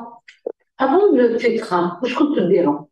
Des enfants, des pères, je les parce que tout est perturbé. Le petit dé, là, c'est les mêmes principes que le petit dé, le grand dé que vous avez l'habitude de faire. Après 7 ans, passer sur le petit dé, oui ou non? Mais c'est la même chose. C'est pas parce que la combinaison vaccinale s'est élargie que les dispositions vont changer. Elles n'ont pas changé pour l'Algérie. Elles sont les mêmes. C'est la combinaison qui a changé. Le petit dé reste petit et le grand dé reste grand. Oui, d'accord. C'est-à-dire quantité antigénique normale, quantité antigénique réduite. C'est ça la différence entre petit dé et grand dé. Que l'on dit enfant et adulte, qui est faux. On était d'accord pour enlever, on veut dire dose réduite. Mais quand on le parle, on ne sait pas si c'est une petite idée, donc on a pris l'habitude de dire enfant et adulte. Donc on me rappelle encore une fois, là, toujours la même question, délai maximum entre deux doses. Il n'y a pas de délai maximum entre deux doses. Il y a dit Jérôme, je prends un exemple, il a 12 ans, il a fait que les vaccins de la naissance, on considère qu'on a le schéma, et à 2 mois, eh bien, le vaccin qu'il a fait à 2 mois, je le comptabilise comme une dose faite. Alors ça fait 10 ans. Le système immunitaire, il a gardé la mémoire. Il n'y a pas de délai maximum. Il y a des délais minimum. Retenez ça. C'est clair? Voilà. Après, elle revient à la question, elle vient de se reposer. Je dis, je crois qu'aujourd'hui, on n'explique pas très bien les choses. Alors, réaction locale type héritage, œdème, douleur suite à une injection, disparaît après combien de temps? Alors, quand vous avez ça, la réaction normale, comme pour le PCV, etc., c'est des vaccins qui donnent des réactions. Dans les 2-3 jours, ça va s'estomper. Par contre, si vraiment c'est persistant, vérifiez que vous n'avez pas fait un abcès, hein, c'est pas un truc d'injection. Bah oui, il y a des fois où les conditions d'asepsie ne sont pas très bonnes. Il faut vérifier localement, examiner, hein, quand les parents disent ça persiste, etc. et tout.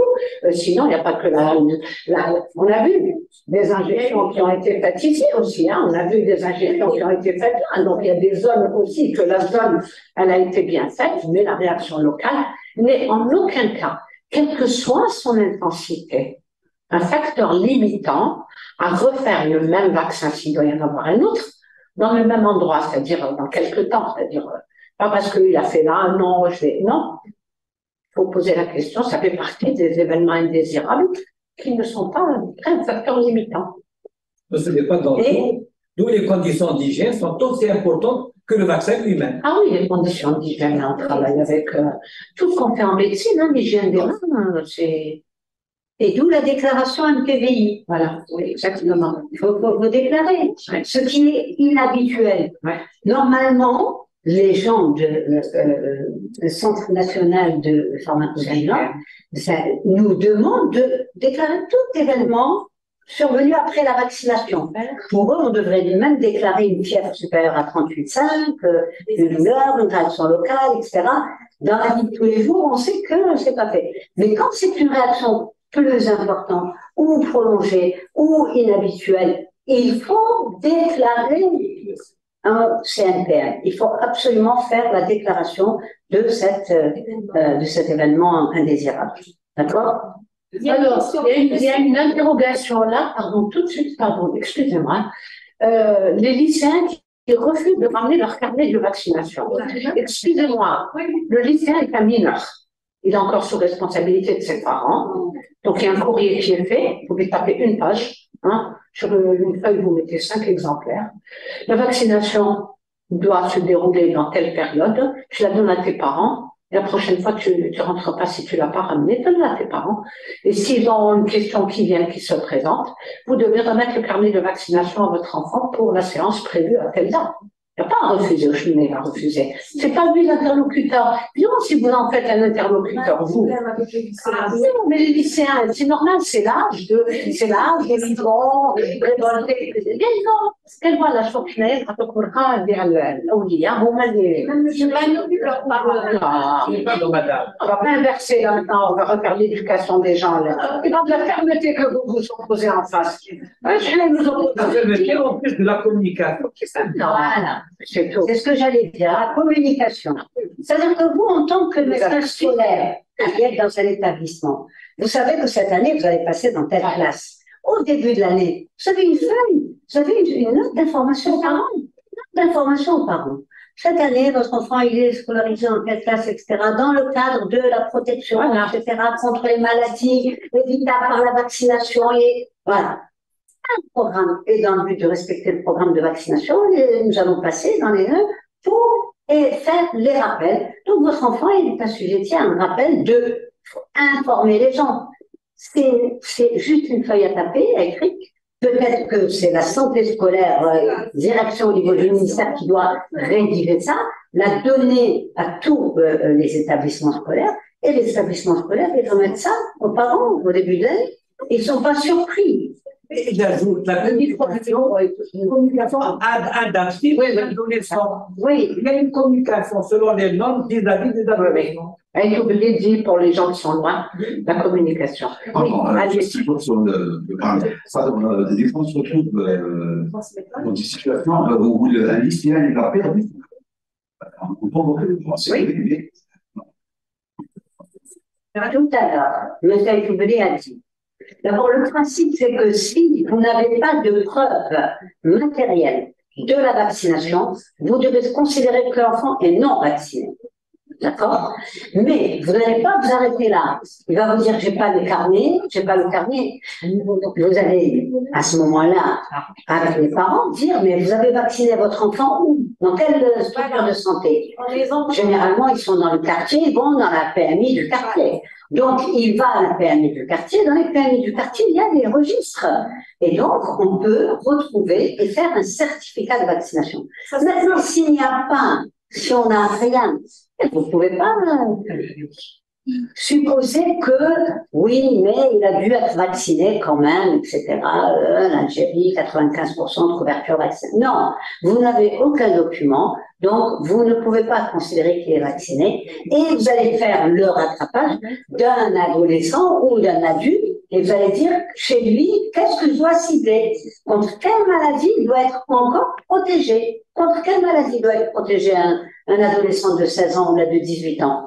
Quelles sont les voilà, voilà, pour l'instant, c'est ça, c'est d'été. Donc, vous lui faites la vaccination d'été. J'ai une question. Oui. Voilà, pour les enfants atteints de pathologies neurologiques, comme par exemple l'épileptique. C'est quoi ça? Oui, très bien. C'est-à-dire, précisez votre question. Voilà, c'est pour les enfants qui sont atteints de pathologies neurologiques. Est-ce qu'on les vaccine sans... Dans le vaccin, parce que donc, coqueluche et pathologie neurologique. Alors, ce qu'il faut savoir, c'est que il y a beaucoup trop d'enfants à qui on va refuser la vaccination anti-coquelucheuse sous prétexte qu'ils ont eu des manifestations neurologiques, des convulsions, d'épilepsie. Mais après, on extrapole, hein, parce qu'après, on commence à dire, ah non, il a fait, ah non, c'est pas lui, c'est son frère qui a fait des convulsions, ou bien non, dans la famille, il y a, etc. Donc là, ce qu'on est en train de faire, on est en train de priver des enfants d'un vaccin anti-coquelucheux. La coqueluche, c'est une maladie mortelle, il faut quand même le rappeler, c'est une maladie grave. Donc, en matière de contre-indication vis-à-vis de la vaccination anti-coquelucheuse, il y en a une seule. Une maladie neurologique, encéphalopathie évolutive pour laquelle je n'ai pas d'explication. Je n'ai pas retrouvé, elle est instable. Ça veut dire que c'est un enfant qui est neurologiquement, qui continue à convulser, je ne sais pas quelle est l'étiologie, etc. Ou a fortiori, si cette manifestation neurologique est survenue dans les 7 jours après une première vaccination anti-coquelucheuse. C'est la seule contre-indication. Toutes les autres, des convulsions fébriles, comment? Syndrome de West stabilisé. Épilepsie sous traitement stabilisé, qu'il reçoive 2, 3 médicaments, peu importe. Il est stabilisé, il a un traitement. Ce n'est pas une contre-indication. Alors, voilà, c'est parce que déjà, on entend qu'avec ce vaccin, ce tétra, on est en train d'exclure des tas d'enfants sous prétexte qu'ils ont une contre-indication à la vaccination anti-coquelucheuse. Non, on a recadré, on recadre. Encéphalopathie évolutive d'étiologie non déterminée et instable, c'est-à-dire qu'il est dans les 7 jours suivant un vaccin. Voilà. Et s'il vous plaît, parce que si vous leur enlevez le tétra, on n'a plus le grand DT, hein, donc vous allez faire un petit DT, et à ce moment-là, le nombre d'anticorps qu'ils vont avoir, attention, on est en train de contribuer à, s'il vous plaît, pour les immunodéprimés, comme ils sont exposés à une maladie évitable par la vaccination, faut-il les vacciner pour mieux les protéger en l'absence de contre-indication formelle? S'il vous plaît, la salle, répondez. Je crois qu'on ne vous entend pas de loin. On a dit oui, à part les vaccins vivants qui sont contre-indiqués, les autres vaccins, il faut leur faire, mais ces enfants, s'il vous plaît, demandez le calendrier à leur médecin traitant selon leur pathologie. On est d'accord. Alors, une autre question là, ici. Attends. S'il vous plaît, on n'a pas entendu. Pouvez-vous répéter l'âge maximum pour le rattrapage? Là, je crois qu'on va l'afficher en grand dans le fond d'écran. On a dit qu'il n'y avait pas de délai maximum quand même. Il n'y a pas de délai. C'est le rattrapage. Elle veut dire BCG 14 ans. Oh non, non. C'est ça la question qui est posée. Ah, les différents vaccins. Oui, bon, c'est bon. D'accord. Alors, s'il vous plaît, autre question.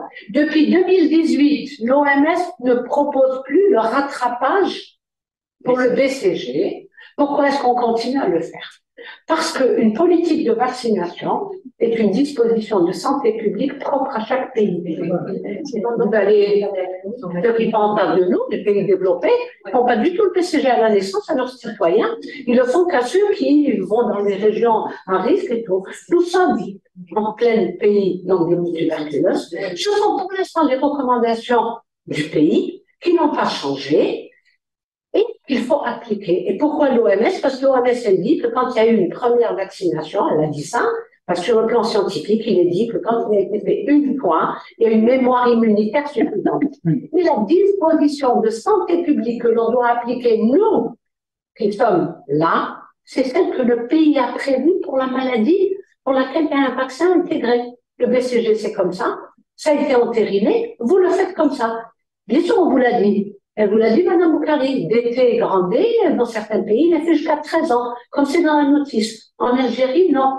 Donc, on ne va pas nous apporter des calendriers d'autres pays. Nous, on vous donne les explications pour lesquelles ces choix ont été faits chez nous, pour vous convaincre de leur utilité, mais on ne peut pas aller maintenant l'OMS, elle a dit, c'est autre chose.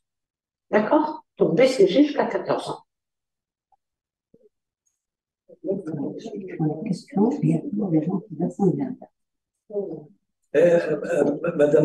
Madame Smati, j'ajoute. Allez-y, donnez-lui le micro, s'il vous plaît. Oui, tout le monde.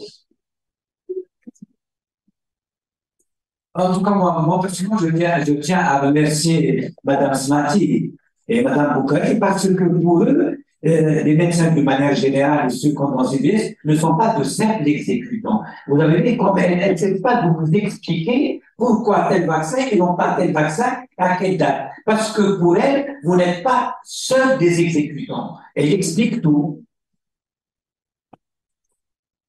On ne peut pas répéter tout. Non, ça va, c'est bien. OK. Alors, qu'est-ce que c'était cette question? Donc, la question ici, c'est si on rattrape avec le DTCA VPI les deux doses de rappel, les deux doses plus rappel, on rattrape pas avec le VPO bivalent. Qu'est-ce qu'il y a écrit là? Il faut lire l'instruction, hein. Je pense qu'il va falloir la lire convenablement. Vous l'avez, lisez-la dans le détail. Tout ça, c'est écrit, hein. Et ce qu'on vous a dit de faire, c'est des tirés même, hein. Et dans l'instruction, c'est en tiré. C'est écrit, c'était très bien. Et on a expliqué pourquoi. Les enfants opérés pour tumeur cérébrale, est-ce qu'il faut les vacciner? Qui c'est qui veut répondre? Prends le micro et répondez.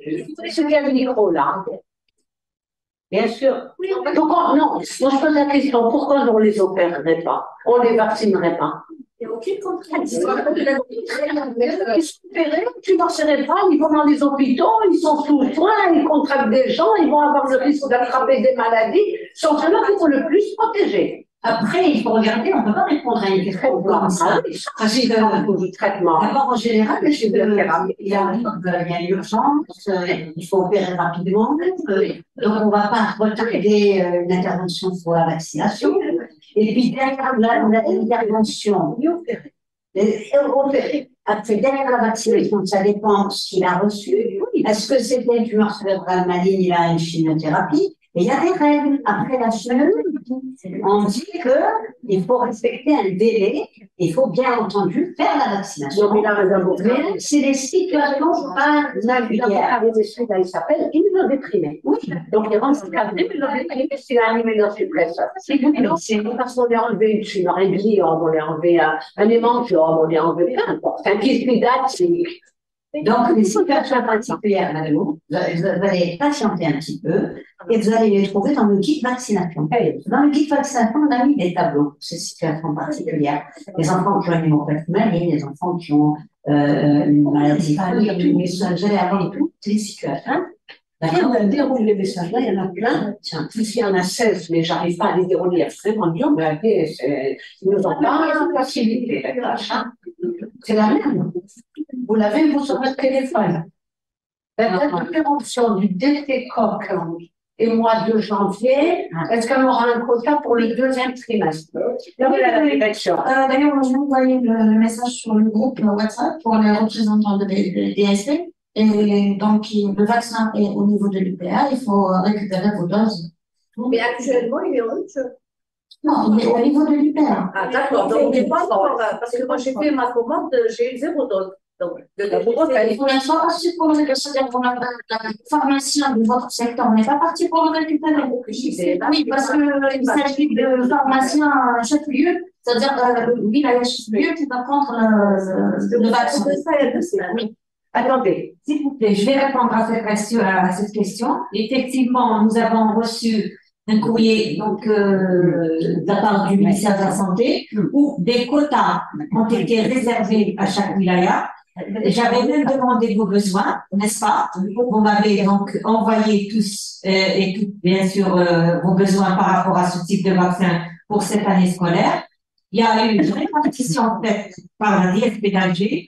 J'attends juste la confirmation du service de l'IPA quand le vaccin sera prêt. Vous serez destinataire donc de la répartition qui a été faite au niveau de la DSP et vous allez faire vos besoins selon ce qui a été transmis par nos services. Ça va se faire peut-être cette semaine au plus tard la fois. Il était sous contrôle, la semaine passée, il était sous contrôle. Je pense qu'il va être libéré incessamment, mais il va juste falloir respecter le quota qui vous a été attribué sur la répartition qui vous sera transmise incessamment. Merci.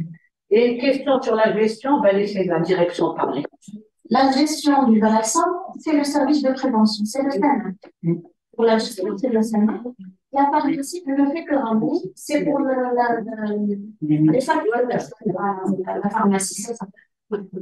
Mais le principe, c'était prévu avec un chef-lieu, d'accord, les entrées, ils ont récupéré le vaccin immunitaire. Ils auront aussi aux autres PSP. On a désigné, je pense, Madame la chef Bouchla l'année passée. C'est que pour la récupération du vaccin. Pour l'enquête. C'est que peut-être cette fois-ci,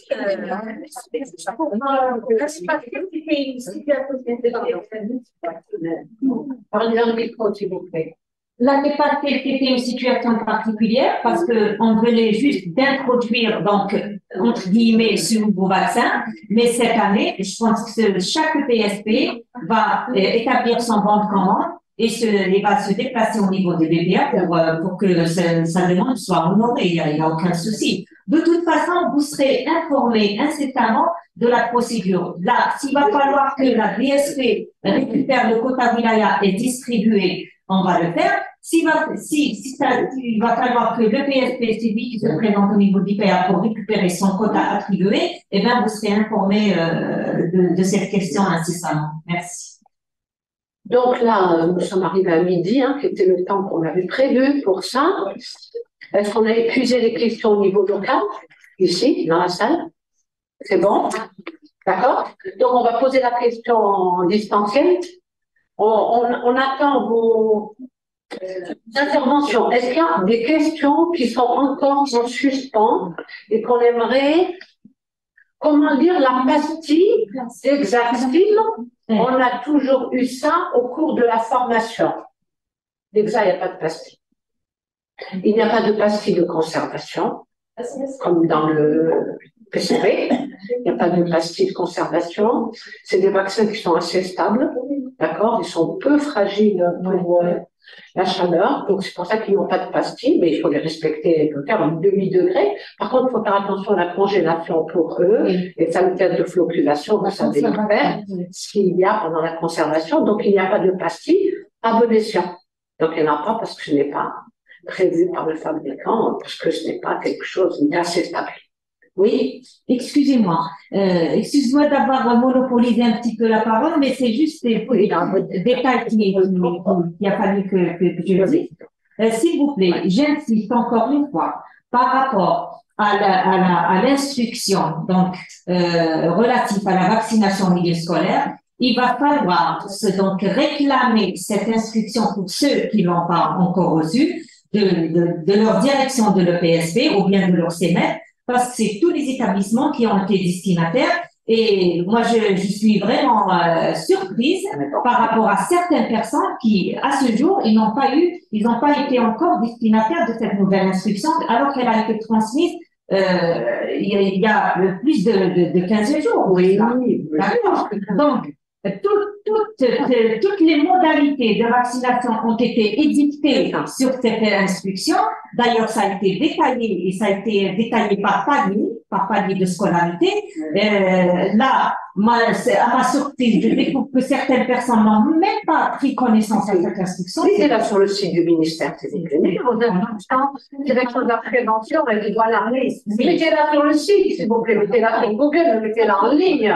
Instruction, comme il y avait celle de Covid, mettez-les. Parce que là, les DSP, je suis désolée, ça ne transmet pas. Elle est sur le site.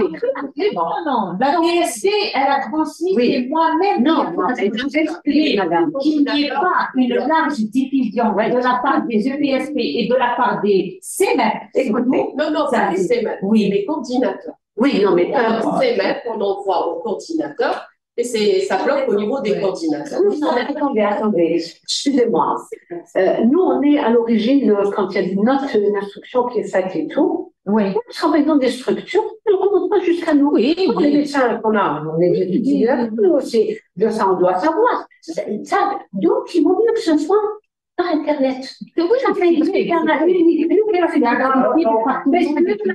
de le vacciner. Donc, les sorties, ils sont dématérialisés. Donc, pour le choix qui arrive dans cette direction. Moi, je pense qu'il y ait des ambiguïtés par rapport à la vaccination au milieu scolaire. Quand il n'y avait pas cette instruction, mais depuis que le ministère a transmis l'instruction, je pense que plusieurs questions ont été répondues sur cette instruction. Alors, il y a encore une intervention sur la pastille de conservation. Il y a une pastille sur la boîte pour le transport, mais c'est pas la pastille de conservation. Quand on dit pastille de conservation, elle doit être sur le flacon, au niveau de la partie quand il y a une ampoule qu'on décapsule ou sur le bouton. C'est ça, une pastille de conservation. D'accord. Là, ce qu'il y a, parce qu'il y a quelqu'un qui va se reconnaître là, notamment M. Terbeau qui me dit oui, dans la boîte de 10, il y en a une. Mais c'est pas ça. Quand on parle de pastille de conservation du vaccin, elle est individuelle pour chaque vaccin. Ou ampoule, qui soit mono ou multidose. C'est ça une partie. C'est pour le transport, machin, c'est pas pour le chez l'individu. Y a-t-il un guide? Ah oui, bien sûr, il y a un guide. On l'appelle pastille. Ben voilà, appelez la pastille, c'est tout. Mais non pas de contrôle de température. Oui, contrôle de qualité. Voilà, c'est une pastille de contrôle de qualité et pas pour le contrôle de température. C'est bien trop dit. Il n'y a pas de PCD dans le sens qu'on on a mis PCD, comme on a l'habitude avec les deux cadrans, le clair, le foncé, que l'utilisateur, avant de l'injecter à l'enfant, vérifie la validité de la conservation du vaccin dans la fourchette de température admise. Alors, il y a un guide, oui, il est complètement terminé, il y a même sa pochette, tout est fait. Il est dans la dernière ligne droite et ça, il faut poser la question à la prévention qui va, elle... Pardon, pour qu'il n'y ait pas de confusion, il est différent du violet. Bien sûr, c'est un guide 2023. Il s'appellera 2023 ou il sera guide. On a enlevé nouveau, avec un nouveau qu'à 2016 nouveau, donc on va les appeler par les années. Hein. C'est le guide vaccination 2023.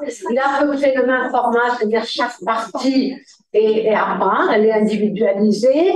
Il y a les mêmes chapitres, à l'exception que cette fois-ci, on a rajouté le mot sécurité des injections et vaccinovigilance, pour rappeler aux gens qu'il faut déclarer. On a dissocié le rattrapage vaccinal dans un chapitre, les situations particulières dans un autre chapitre.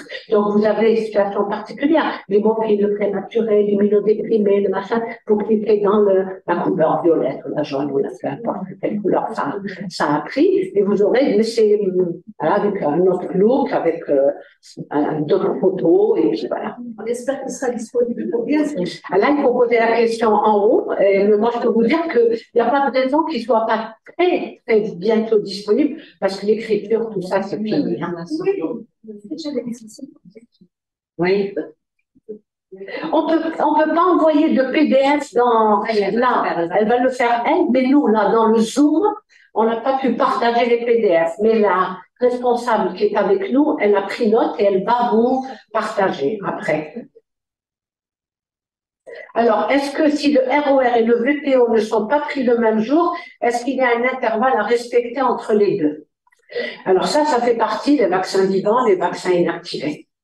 Alors, 2 vaccins inactivés, style DT-CoV, PCV, peuvent être faits le même jour ou n'importe quel intervalle. Voilà. Un vaccin inactivé et un vaccin vivant, c'est la même chose.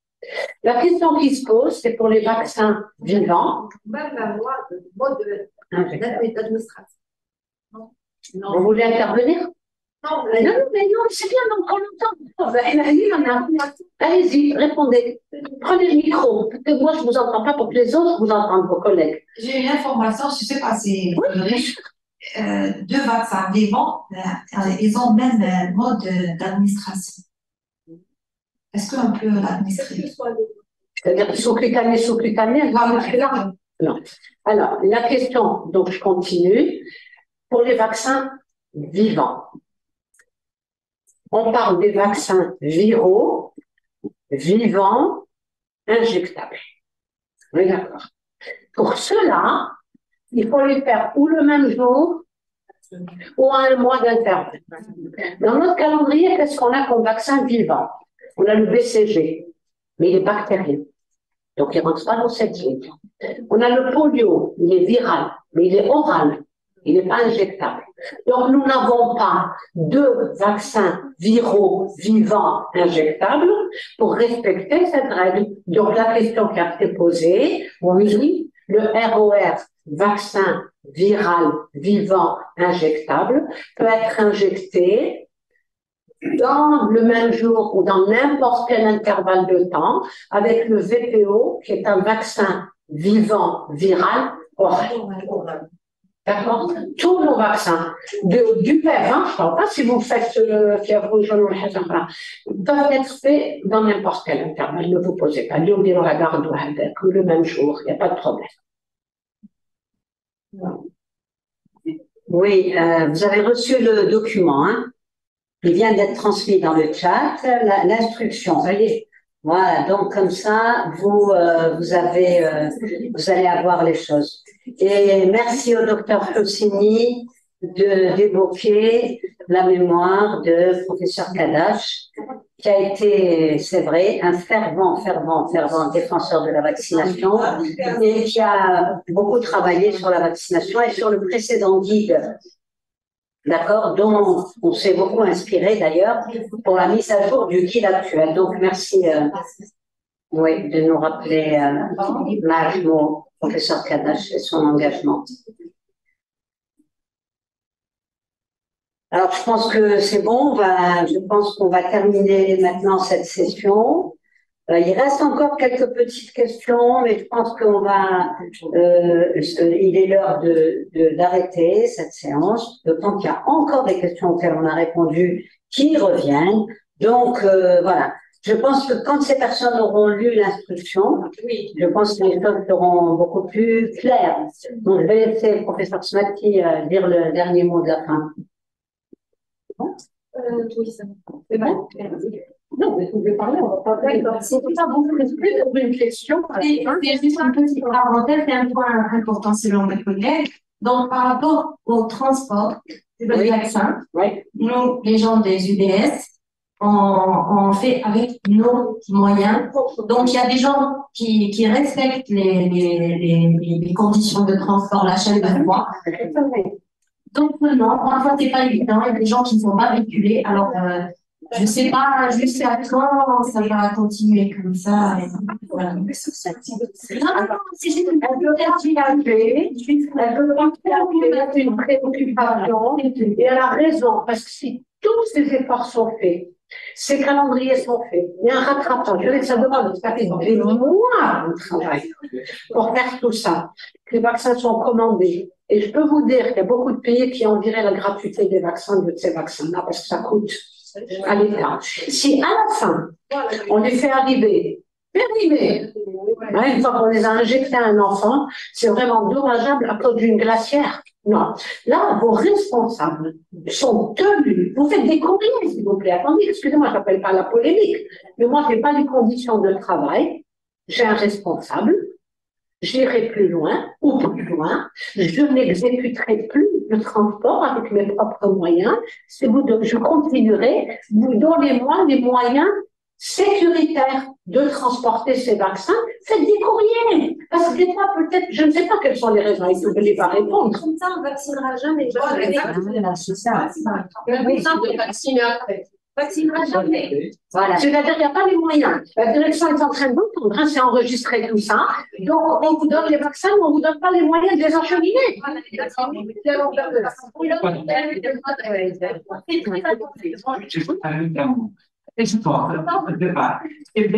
Ce qu'elle vient de poser, c'est un problème très important. Et je pense, un coordinateur qui n'arrive pas à assurer des vaccins démocratiques, c'est l'une des missions essentielles d'un coordinateur qui fait oui. Oui, bien sûr, allez-y. Allez-y, s'il vous plaît. Pour les gens loin nous entendre, ils sont encore très croissants à entendre. Donc, alors, moi, j'aime tirer le chapeau aux médecins de la santé scolaire qui vont réussir cette vaccination. Voilà. Ils le font par leurs propres moyens. Je vous assure. Les dames pris dans la malle, donc pour ceux qui ont, et on s'entraide. Ceux qui n'ont pas de véhicule, on s'entraide entre nous. Franchement, c'est un travail énorme et on oublie souvent de remercier les gens de la santé scolaire parce qu'ils font plus que leur travail. On a dit que c'était pourquoi les vaccins sont faits, parce que c'est bien structuré, ce point de vue-là. Mais ça nous dépasse. Juste un petit commentaire par rapport à la vaccination. C'est vrai, un grand merci aux médecins de santé scolaire qui font leur possible pour vacciner les enfants. Mais on peut s'organiser avec le médecin coordinateur, le CEMAC au niveau local. Il faut voir avec le PSP, le directeur de PSP, parce qu'il y a dans la note qu'on a reçue, c'est-à-dire la note de vaccination, il y a eu vers la fin, mais il faut mettre tous les moyens nécessaires pour la réussite de cette vaccination. Moi, à mon niveau personnellement, ce que j'ai fait l'année passée, c'est que j'ai vu avec les différentes polycliniques là où il y a des groupes électrogènes. Et j'ai placé, les polycliniques sont proches des UDS. Et j'ai placé le vaccin là-bas. Et les médecins se déplaçaient de l'UDS à la polyclinique. Et pas au niveau des CMA.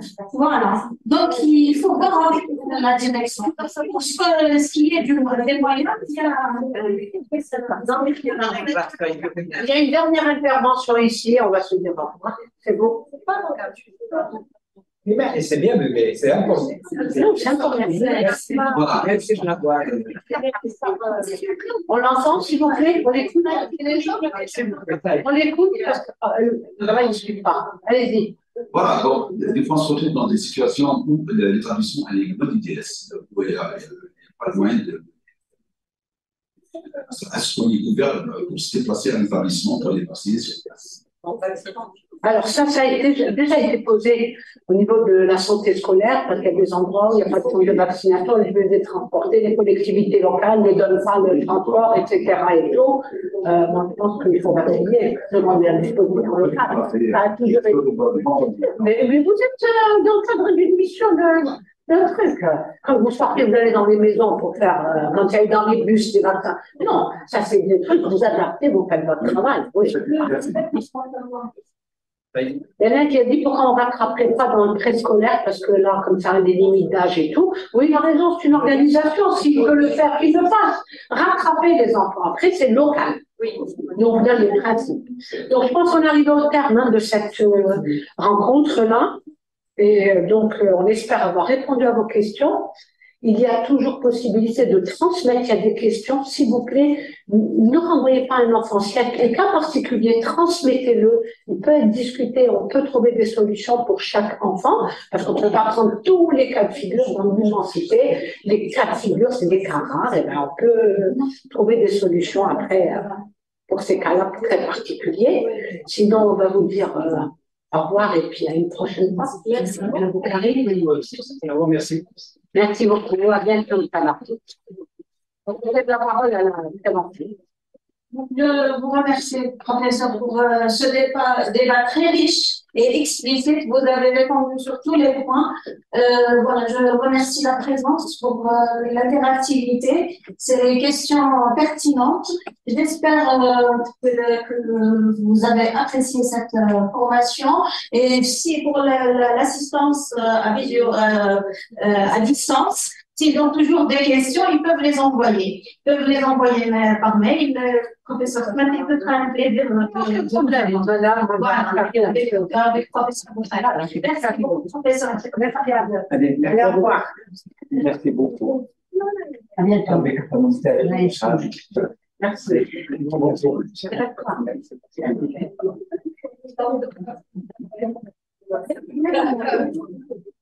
Merci.